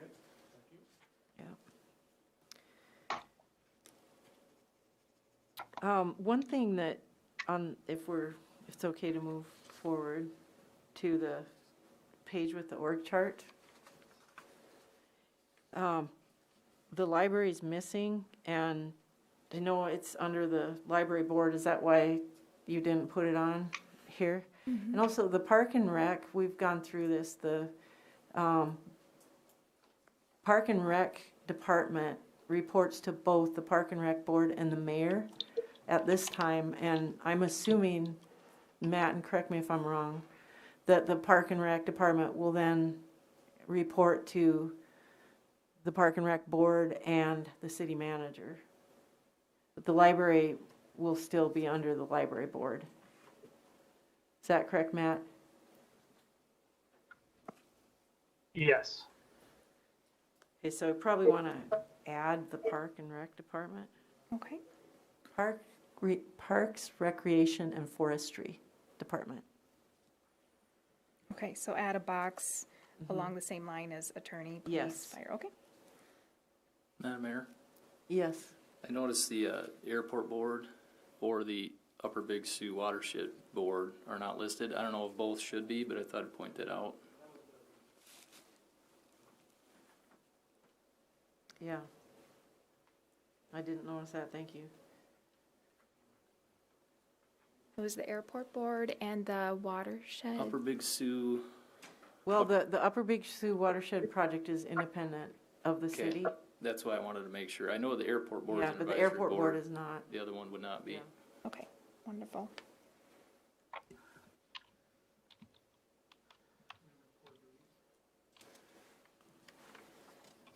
What's in the cord? We can be. On core duties there, we should probably put Cottington County instead of just the county. Oh.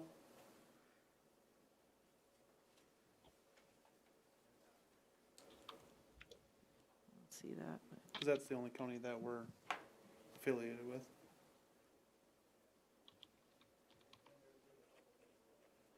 Oh, I see it, yep.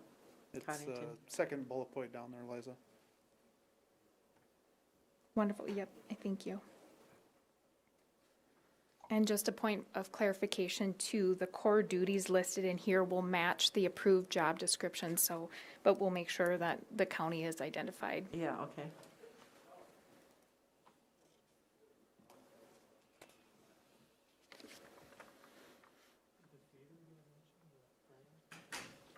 No, I don't remember seeing the.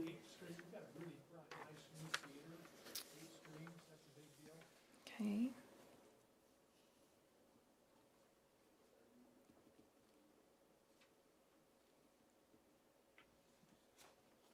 We have a city-owned event center too, and I don't know if that made it in here anywhere.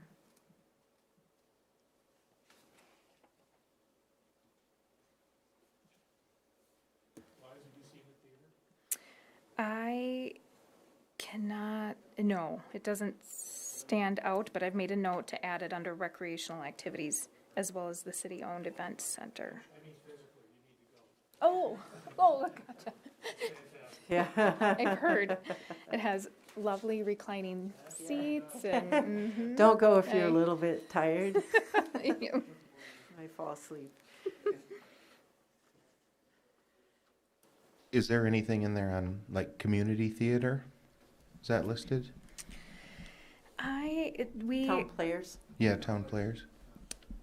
We talk about how the residents of Watertown thrive on art, history, and culture, but no, we did not put that in there.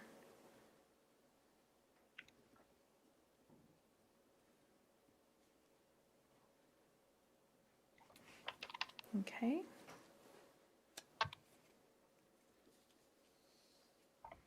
Wonderful. We're making it attractive. Even more attractive than it already is. Yeah, it looks great. I was impressed. I wanted to. Made me want to come here and look. I know. mention that after going home, obviously I talked a lot about Watertown with my relatives, and if you haven't been to Watertown in a while, you should go. And then my husband said if we were to move, this would be the place. So Oh, yeah, there you go. obviously, yep. All right. Any other changes in the profile? If not, we can talk about the job description, because as I mentioned, the items within the job description will match what's in the profile, not only the core duties, but also the position announcement.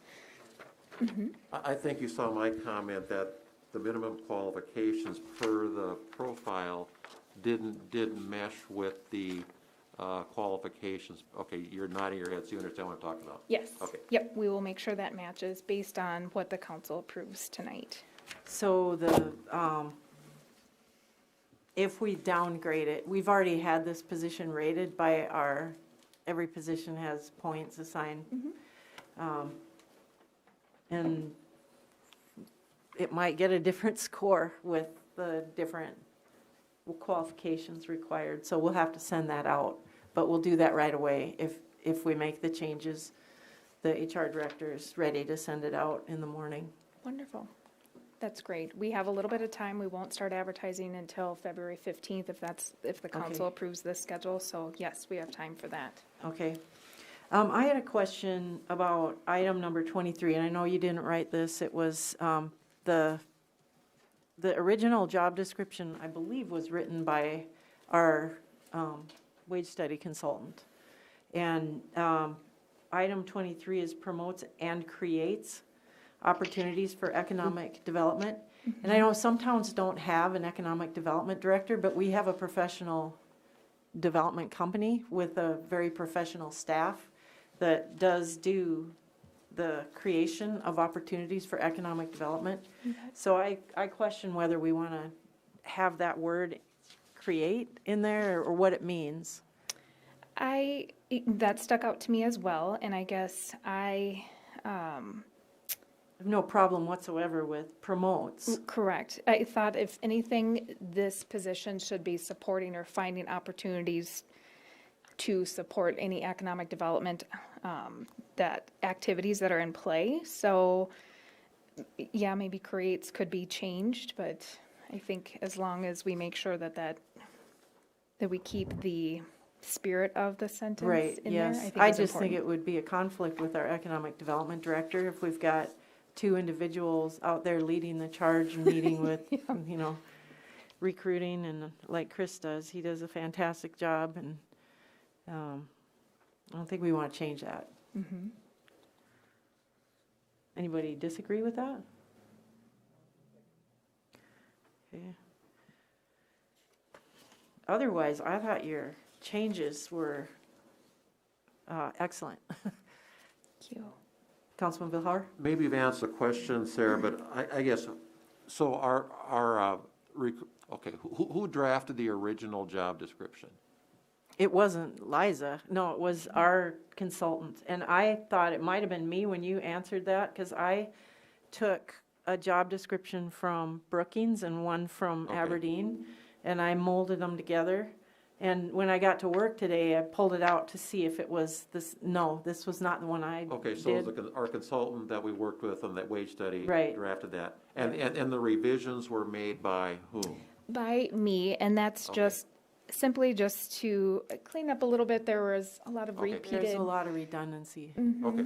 And so cleaned it up, and then also just wanted it to reflect modern job description, as well as incorporate some of the things that I heard through our discussions during the information gathering.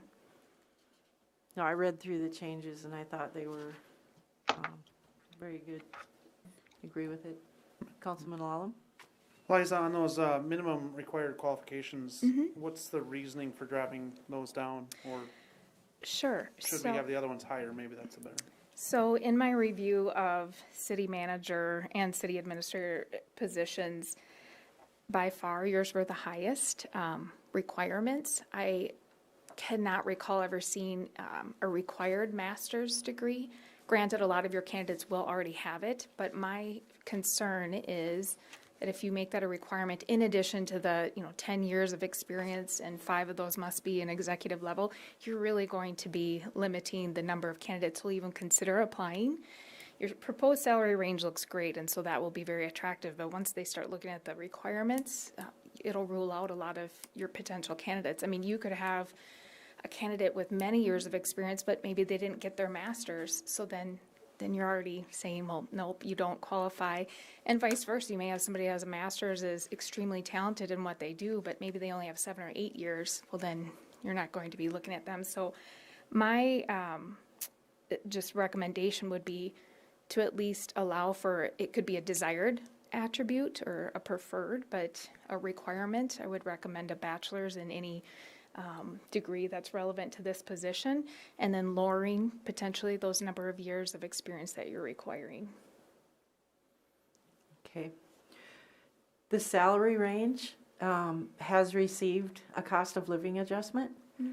So we'll want to increase those numbers according to our current scale, which is a little bit higher than that. And I can give you those numbers. Okay, so back to my question a while ago, where did that salary range come from? Our wage study. That's from our wage study, okay.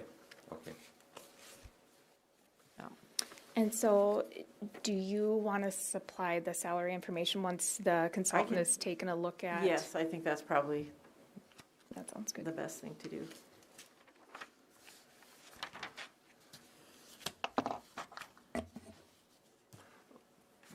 Councilman Vilhar? Liza, as I look at, looking at the qualifications, you're talking about public administration, business, finance, or related field. What would be a related field? I mean, I'm a CPA, for example. Would that be a related field, or would engineering be being a related field? It could be if it's in the public sector or urban studies or organizational development. I mean, there's quite a bit of flexibility there. And then when you say, if I get the wording right here, executive level experience is at an executive level, inclusive executive level finance responsibilities. I'm not quite sure what that necessarily means. I think we're looking for somebody who's been a department head or has had an opportunity to do some of that high level leadership type of responsibilities. Okay, thank you. Mm-hmm. That would include supervision, performance evaluations, those types of things.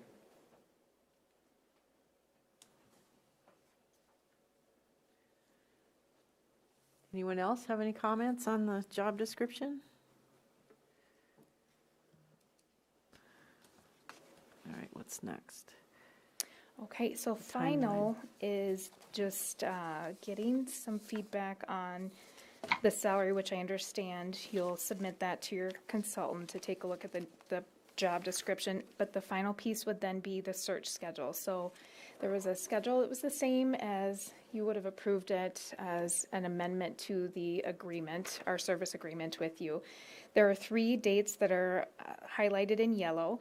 Those require your participation. So I just want to make sure that those dates drive in your calendar, because once you approve that, these dates are going to go into the profile and the advertisement, and these are the dates that your finalists can look forward to setting aside in their calendar, when they can come back for interviews, when they can expect a phone call from me on the evening of April 5th after you select your semifinalists and the like. I think it looks good.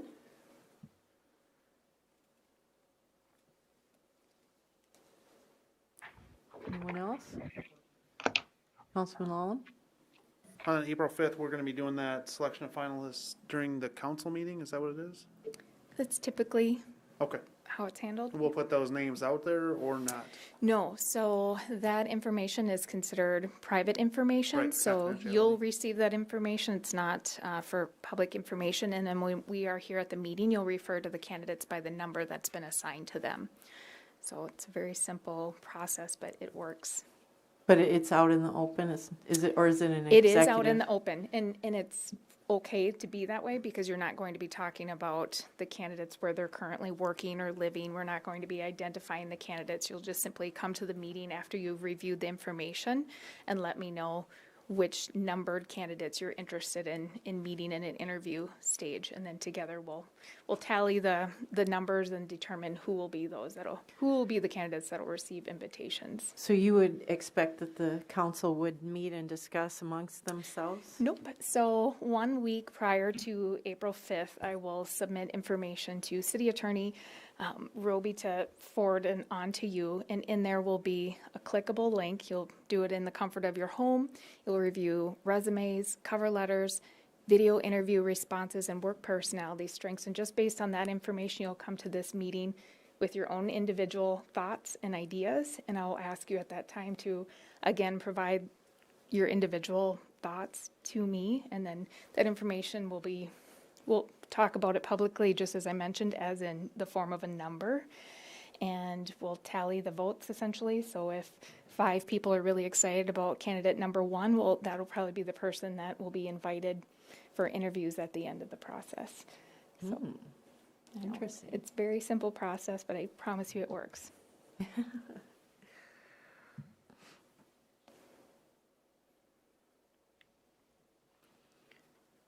Anyone uncomfortable with the schedule?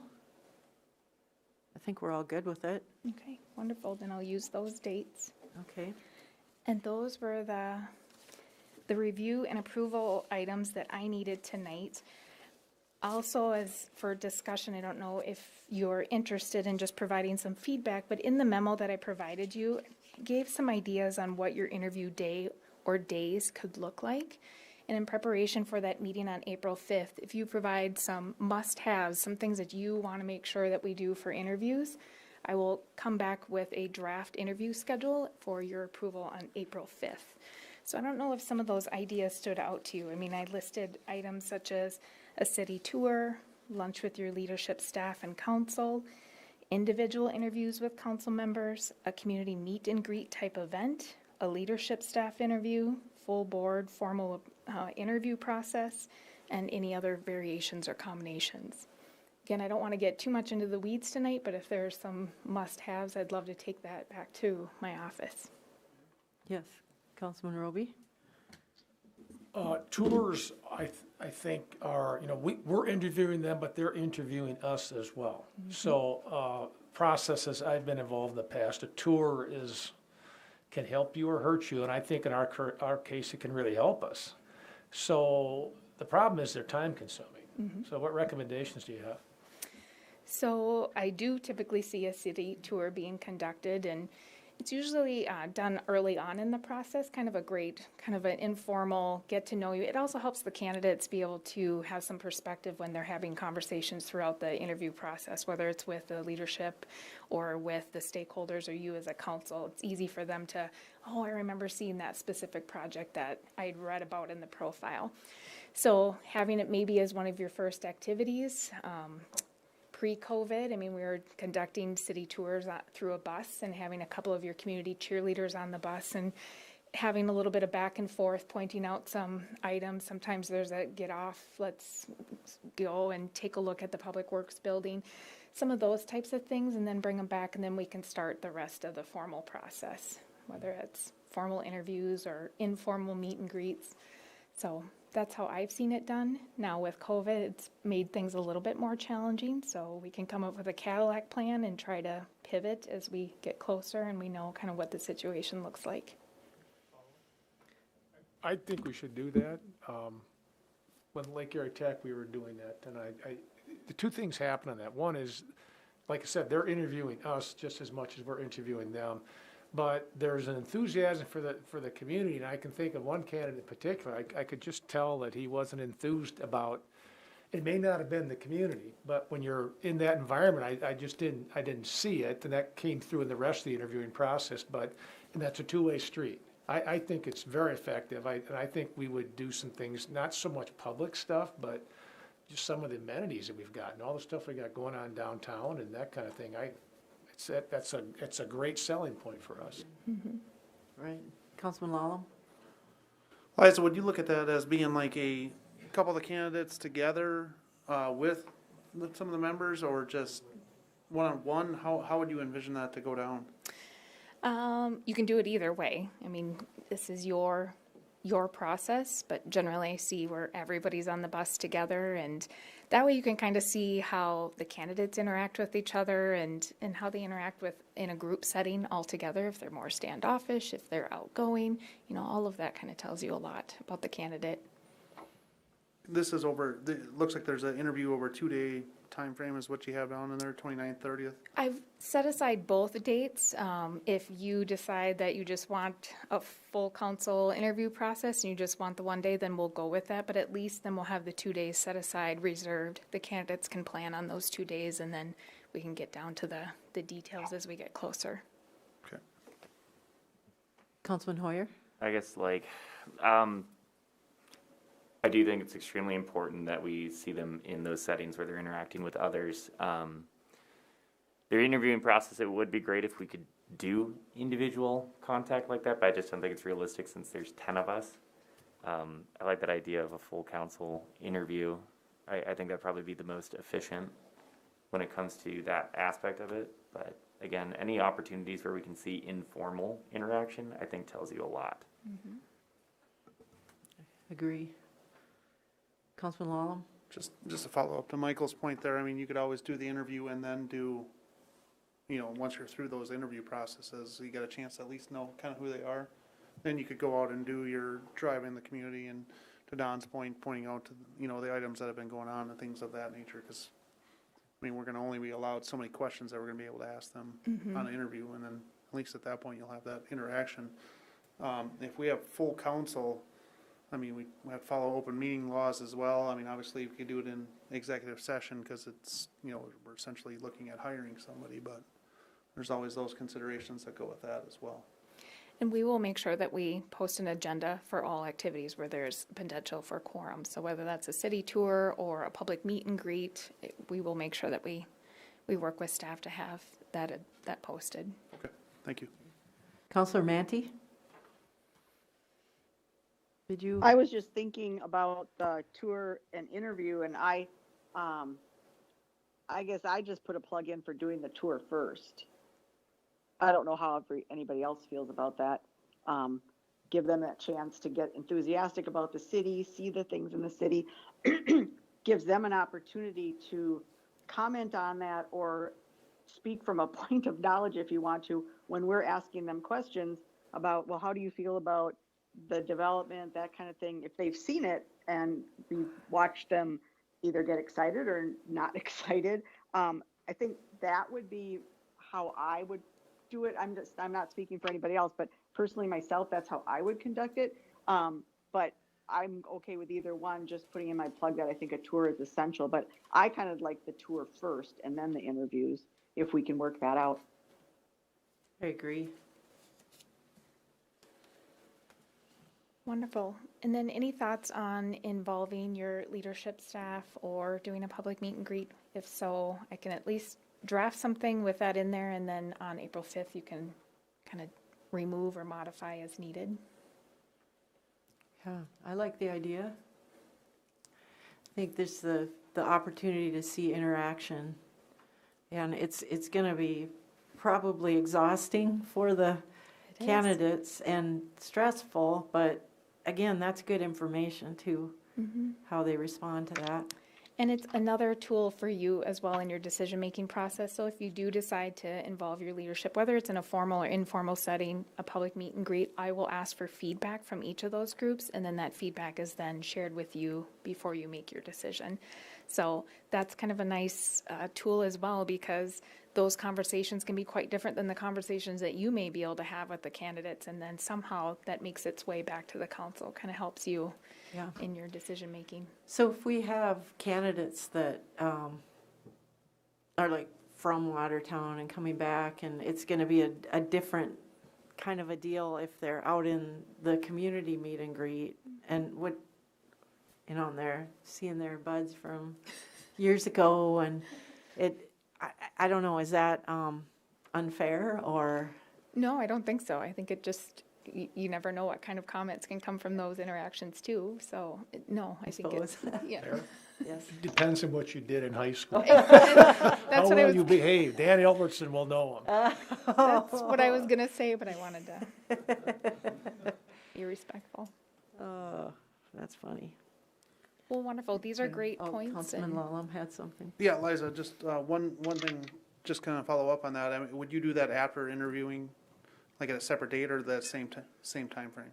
So just depending on the number of activities, it probably will creep over onto 2 days. And so I'll just make sure that it works, in a, in a comfortable, free-flowing manner, I guess. So. Yeah, because you really want the people that they're going to be working with, at least to a certain point, and community people to be able to get out and meet these people, whoever that may be. I mean, that may or may not sway a decision at all, but at least to know, where that falls in. So, I mean, that would be something that, if that's going to be 2 days, I mean, they're just going to have to, they're essentially going to have to just commit to 2 days, which if they're looking for a job, it's probably not that hard of a commitment. No, and it's fairly standard in this type of position. And also too, I mean, now that this might have your wheels turning, so by the time I come back on April 5th, maybe you'll be excited, well, hey, we should somehow get the chamber involved, or, some of our board chairs, we should have them involved as well. So this at least just gets me started on something, and then we'll get into the weeds on April 5th. Great, yeah. Wonderful. Okay, so we've made some changes. Have we gotten through everything?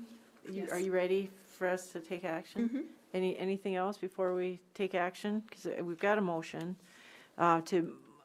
written out, move to approve the community and position profile for the city manager recruitment and the revised city manager job description, incorporating the changes discussed. So moved. Motion by Lallam and a second by Hoyer. Any discussion? Mayor, one quick thing. Councilman Lallam? That'll be posted with those changes so that everyone can see them, correct? Onto the website, onto our minutes? Or afterwards, I should say. They'll be posted right away so that the community can see them, because that would be something, if I'm in the community and I'm looking to see what the city manager roles and requirements are, I'd like to see that posted as soon as possible.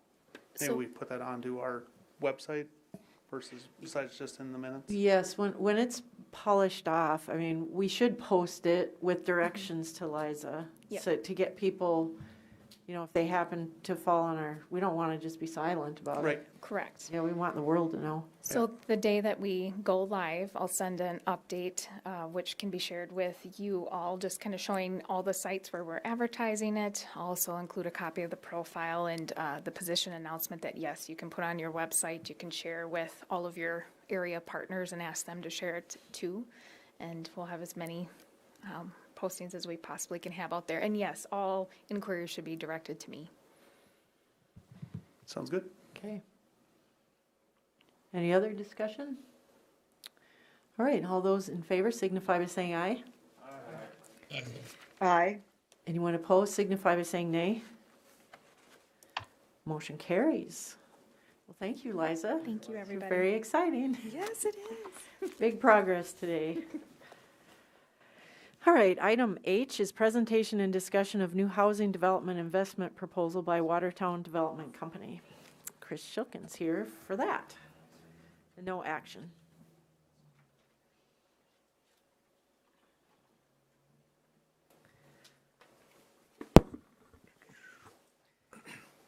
Thank you, Mayor. Just wanted to provide an outline of what we're looking at as far as, we've been doing a really good job as a community addressing apartment style living, which, based on latest studies, we were certainly short on.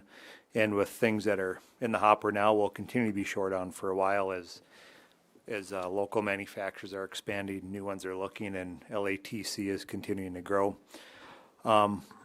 Switching gears a little bit, we do need to start looking at the potential of addressing our single-family situation. Our last look, we had about under 60 houses for sale on the market, and 7 of those were between 250 to 300,000. So we wanted to come up with a program and our idea that would allow developers to build multiple spec houses at one time, minimum of 5, maximum of 10 at a time, to see if we can get some traction and get some more spec houses built in a quicker fashion.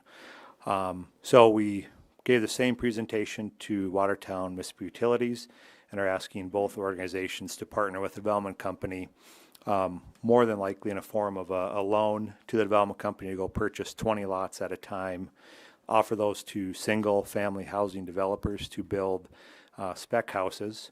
The development company would carry the lot costs until that house sold, and at that time, once the house sold, we would get our money back, and then of course reimburse the city and municipal utilities as the loan agreement would state. In our housing study, we addressed the apartment need because those are usually a bit quicker. You can get more traction as you build, 20, 30, 40 at a time. Of course, we are getting really close to the project up north, which is 216 units. So that'll really help take some pressure off the apartments. But single family, as far as wealth building, getting people to commit to Watertown and stay here long term, we certainly need some more inventory. Our lot inventory is extremely low, and with our current existing single family inventory is low as well. So just want this to be discussion only.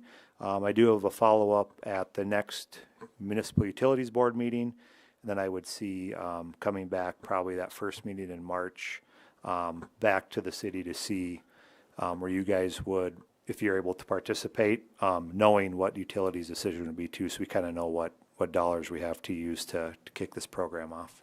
So I'll take any questions or comments and go from there. All right. Thank you, Council.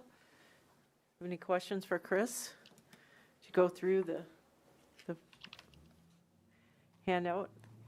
This will be a revolving loan fund then that development company is going to administer, right? Correct. So the original plan was that we would just set it up as a donation of dollars or contribution from each organization. Received some slight pushback, and they thought it should be a loan. Utilities would like it to be a loan, which I am in favor of. Is at least getting the program started. I think we'd probably have like a 5-year term that we would loan the money out, so we can keep revolving rather than coming every time we want to recycle that money to come back and ask for it again. So we do have some fine tuning on our side as far as the final program would be. But I'd like to see like a 5-year window to where the loan would be paid back within 5 years or sooner, depending on how much traction we get. Our goal is not to be in the housing development industry. But when you look at economic development or our situation here locally, housing is really hindering our ability to grow. I mean, we can recruit all the people we want, but until they have a spot to live, we're just not going to get over the hump. So, yes, so we would like to use that money over and over again to buy lots and keep doing this till we feel that it's.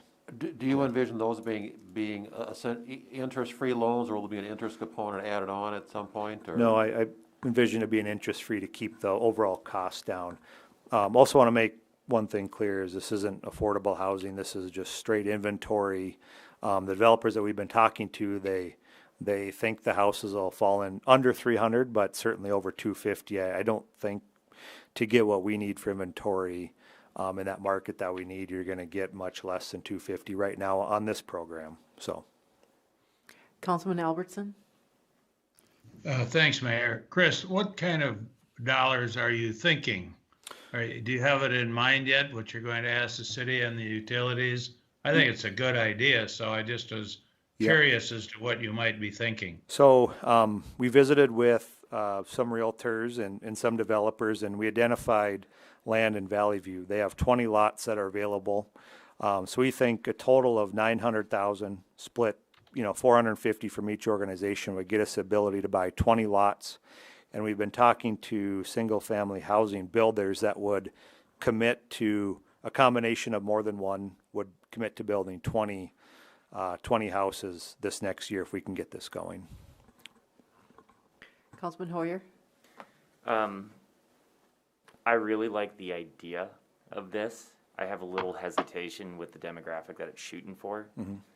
It being 250,000 to 300,000, I guess, kind of gives me the question mark on it. Right now in Watertown, with families that buy up homes, it's anything under 200,000. If you have a 3-stall garage, it's going to go a lot faster. But basically, anything that went on the market this year under 200,000 just went like that. Yeah. So I'm wondering, is that more? And I know we avoid the term affordable housing a lot, but is that where the shortage is versus people that would probably, because I look at 250 to 300,000 and I'm thinking that's the person that wants to build a home. They'd be looking at something like that, maybe not something that's just, I'm going to move into it. But, you know, I'm not the expert here. I haven't done the research on that. I just know what I've seen. Certainly not expert here.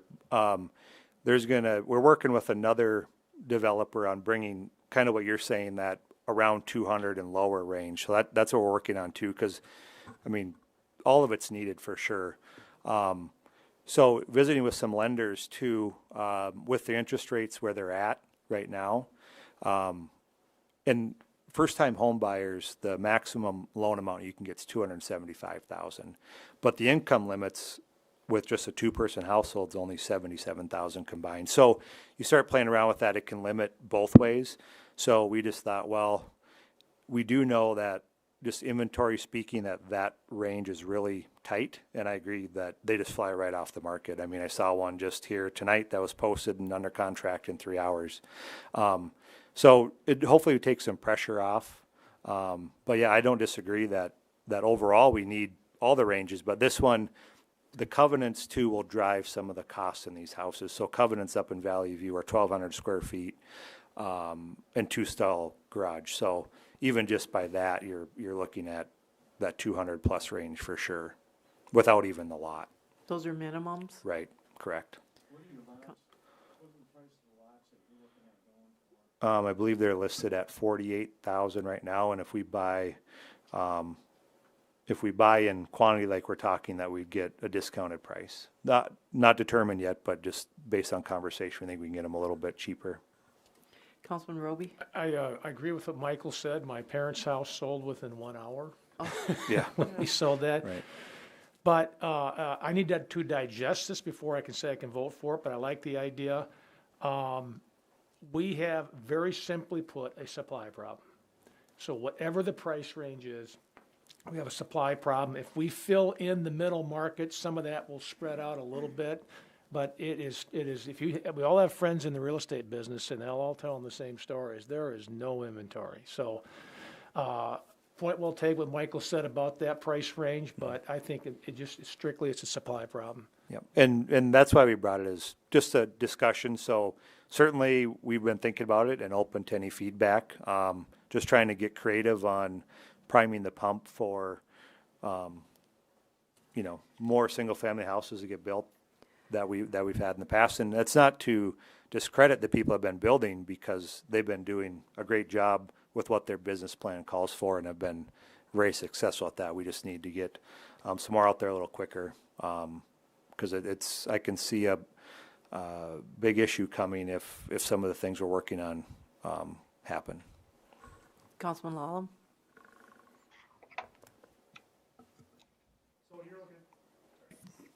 So you're looking at doing these lots there, is that gonna be open to anyone to be able to purchase those lots or to build on those lots? Yep, so we would purchase 20, Right. and then we would work with housing builders, and they'd have to commit to 5, but no more than 10. So we can try to get as many builders in as possible, with the goal of trying to get 20 built. So if you commit to 5, you could partner with another builder, and you build 3 and you build 2, but it's 5 that you're committing to up front.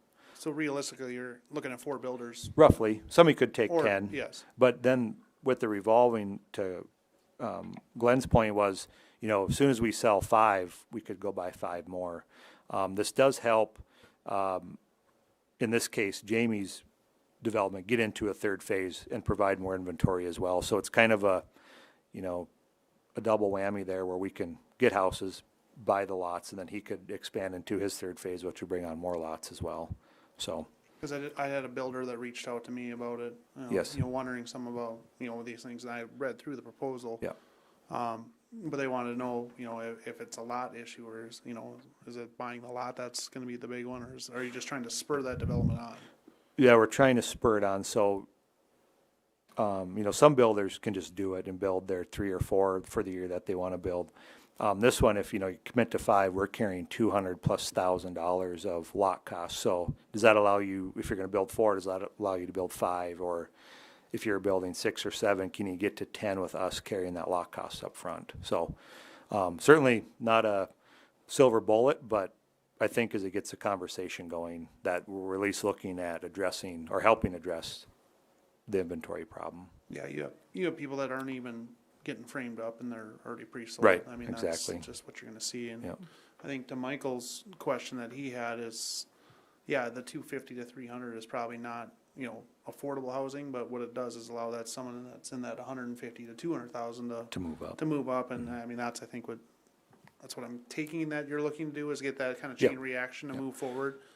Well, and it's also a recruitment issue. So, we hear about people wanting to move to South Dakota from other states. Well, they're used to a certain style of house. They want to move from a like property to a like property. Nobody really wants to downgrade. So if you're living in a suburb of, let's say, Minneapolis, and you got a 3-bed, triple garage, house, and you want to look at Watertown, you're going to be not very excited about what you're finding on the market right now. So trying to get some of that inventory, but it's just a trickle down, then open up some other inventory, and then the other project that we're working on, hopefully we can bring that to you guys too, and that'll be more of that starter home type workforce housing as well. Can use more than one tool in our toolbox. Right. Councilman Rademski? So these will have a minimum of a 2-stall garage? Those are the covenants set by the development, so. Okay, and yeah. then they're not gonna be like cookie cutter houses, they're gonna be diverse, or? We're not getting in that game, we're just carrying the lots, and Okay, the so builders it's up to can, the right. builder? Yep. Now, the builder can cap, what's the minimum price for one to the maximum price for one? We're not also limiting that, Okay, so. so you're just yeah. getting in on the lots Right. then? Okay. Right. Yep. So again, I'm probably for this, Mhm. and I like the idea of it. I like how it stimulates our housing market, because honestly, we need it. We need more homes. That's blatant. The only issue that I see in this is just the language that's in the middle, where it's talking about millennials represent the largest generation currently in the labor force. However, Gen Z accounts for 61 million. Basically, the idea that the millennials will move out of their starter home and then bump up to this nicer home. The thing to keep in mind with that logic is just 2018, the median income in Watertown is $49,870. At $70,000, you can get a first-time home loan for like 135 to 140, sometimes a little bit more. It just depends on what your debt is. So that's a lot of so I am a millennial, so I'm going to speak for a millennial, but that's where a lot of that struggle is. Right. This will open up, and hopefully people move up in their careers and they have that opportunity, but just please really keep that other project on the horizon. Yeah, well, that brings up a good point, and I agree with you. The one thing that you would find now is there would be no place currently, to my knowledge, where you could go build R1C type housing that we have. I don't think there's any lots available that are set aside for that. Could be wrong, but I've not seen anything. So totally agree with you. That's the next piece of the puzzle, and to do that, you have to bring in land and get a developer that's willing to develop the R1C lots, and that's what we're working on as a next step. So. Right. I guess my point with it is I think this will work great to recruit people from out of town and to open up some stuff for them. I don't know that it's going to be necessarily a ton of that group that's millennial first-time homeowners going up. That's kind of a struggle for that group. But assuming this other stuff is on the horizon, I think both can be really wonderful. You're right. I mean, we need it all. I mean, we've got the apartments. We have different apartments to choose from. Just much you need different single-family house levels to choose from as well to have a vibrant, healthy housing community. Right. Anyone else? All right. Feel free to call, email. If you want to go through individually, you can give us a call, but open for feedback is discussion only. And we still have our board discussion at the development company. We pitched this idea at our last board meeting. Certainly has some more feedback that we need across the board. So appreciate it. So Looks good. Thank all right, you. Thank you. Appreciate it. All right, moving on. Item I is approval of a quote for 64-month Barracuda total email protection, quote number 079934 to Marco in the amount of $61,916.80, and authorization for IT director to sign all relevant documents. Motion to approve. A motion by Lalum and a second by Rademski. And Spencer, I see you're queued up and ready to tell us about it. Yep, that's right. Thanks for having me. So this was just an opportunity to possibly save on the cost of something that we renew every year.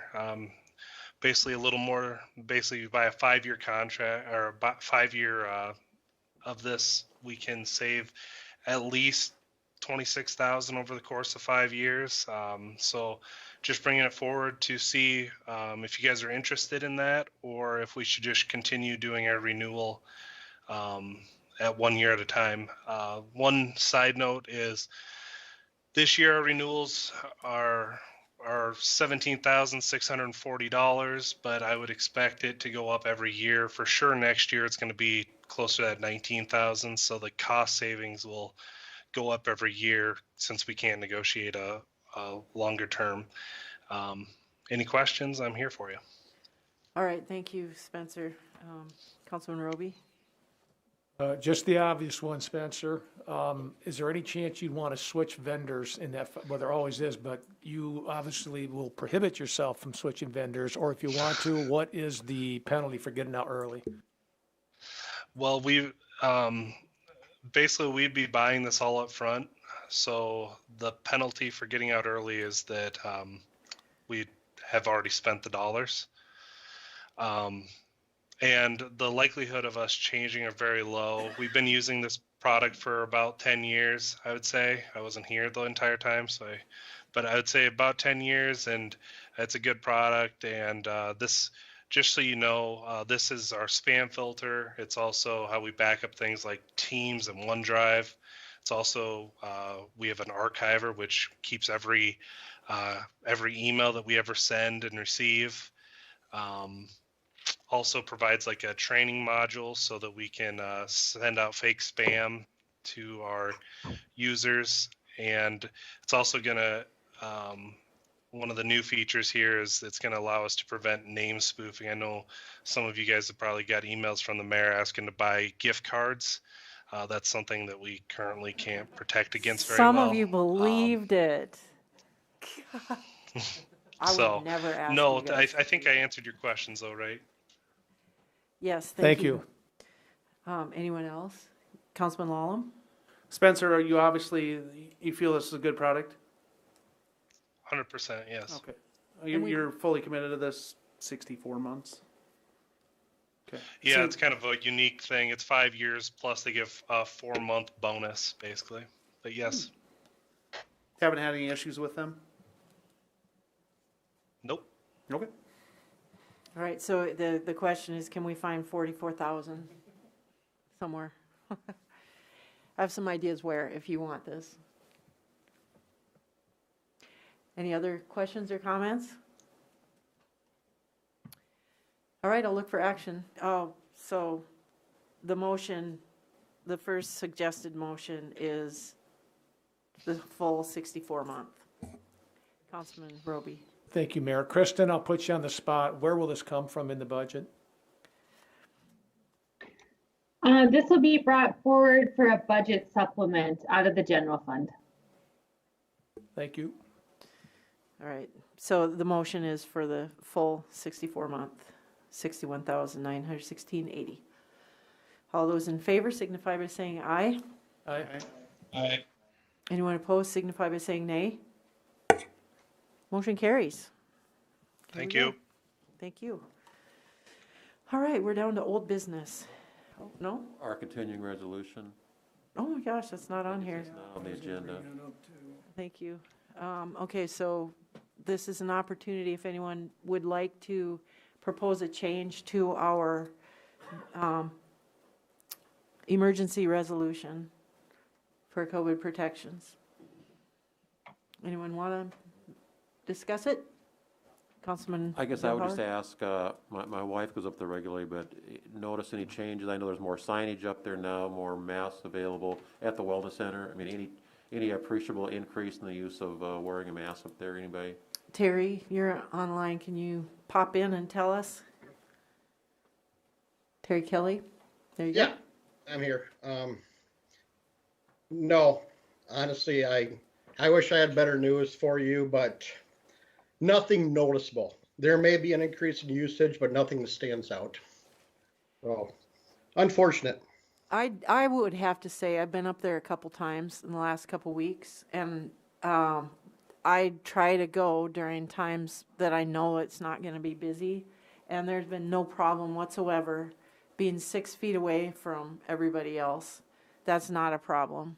And I did notice too when I went there, I wore a mask. Nobody was wearing a mask, but new people when they came in wore masks. And I don't know if it's because they saw me.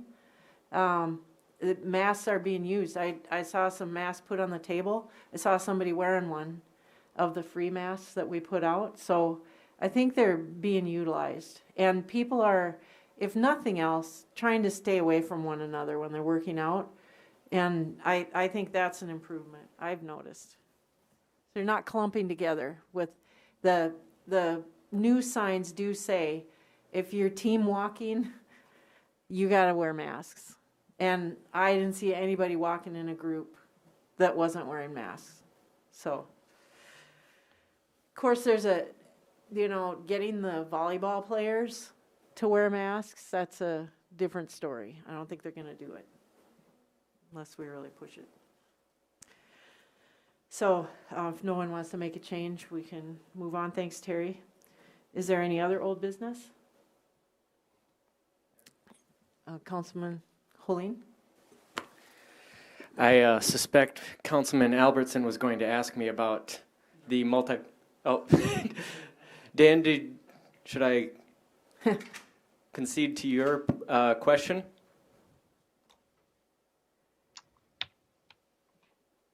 Well, I'll just assume that I have an idea of what Councilman Albertson is going to ask. So I wanted to give a quick update on the multipurpose ice facility. The donations continue to come in, at least pledges from people in the community, so there's a lot of interest. I've also had 2 lawyers reach out to me willing to form a 501c3 pro bono, so that's also something good so that people have a place where we can start donating money as of right now, because we want to capitalize while the momentum is still there. So I want to say that we are making some movement there. On a downward turn, I continue to be in conversation with the junior professional team, and we are going to be facing some serious obstacles bringing them into town because they want to come in as soon as possible because they realize this is a very ripe market. The problem that we have is with the current facility that we have, we don't have the practice time, or more specifically, the game time available to give them. The practice time we can work around. The game times would be extremely hard to do. So that is something that if we were able to advance a multipurpose ice facility, we would be bringing in that economic development tool of a semi-professional team. I also want to say that there is a lot of continuing momentum behind the scenes on this. The reason why no one on the ICE committee has brought something specifically forward for public perusal is because abstractly everyone, or I would say most of the people in the community, are in favor of a multipurpose ice facility. The problem that you get with any big budget item is when you bring forward an actual proposal is when people can start nitpicking it. So what we want to do as a committee is bring forward the most well thought out, the most bulletproof possible proposal that we can. So that's why we continue to work behind the scenes so that when we bring something forward, it is a well thought out, cohesive plan that the council can then vet and the public can look at it and consider. So we're trying to just do the best job possible as a committee, and we ask for further input from the community, further help, and we will continue to do our job. The goal is still to have something by the first meeting in March. And that might be ambitious, but we're hoping. But the goal was yes, February. And then it was, I will just claim personal problems. I can give you that. That's fine. Stepped in the way. So. And the pledges that you're getting, are those, can you share what those are? I would just say that we're doing well. Better than I thought in many ways. because I know that there was some contention as to how much we were going to get, but there continued to be people stepping forward, and the obstacle that we have had was they want to know who to write the check out to, and we also, I've still counseled the associations not to move forward too much, because we don't want to double ask people. We don't want to replicate our going out to talk to people. So it's been my fault a little bit, but I want to do it right. And that means making sure that you're starting off on the right foot. So, Okay. so yes, and actually we might have something by next council meeting. Okay. There is that possibility. I just don't want to get people's hopes up and then have it not happen. But there is that possibility. Right, we need to be making some decisions about these larger projects so we can be moving forward with them. Yeah, and I agree, Mayor, because I know that with the multipurpose ice possibly being the highest budget item, to make sure that we can have these other items that we Everything can else find is a way waiting. to, yeah, Waiting to hear what we do Yep. with the ice. yes.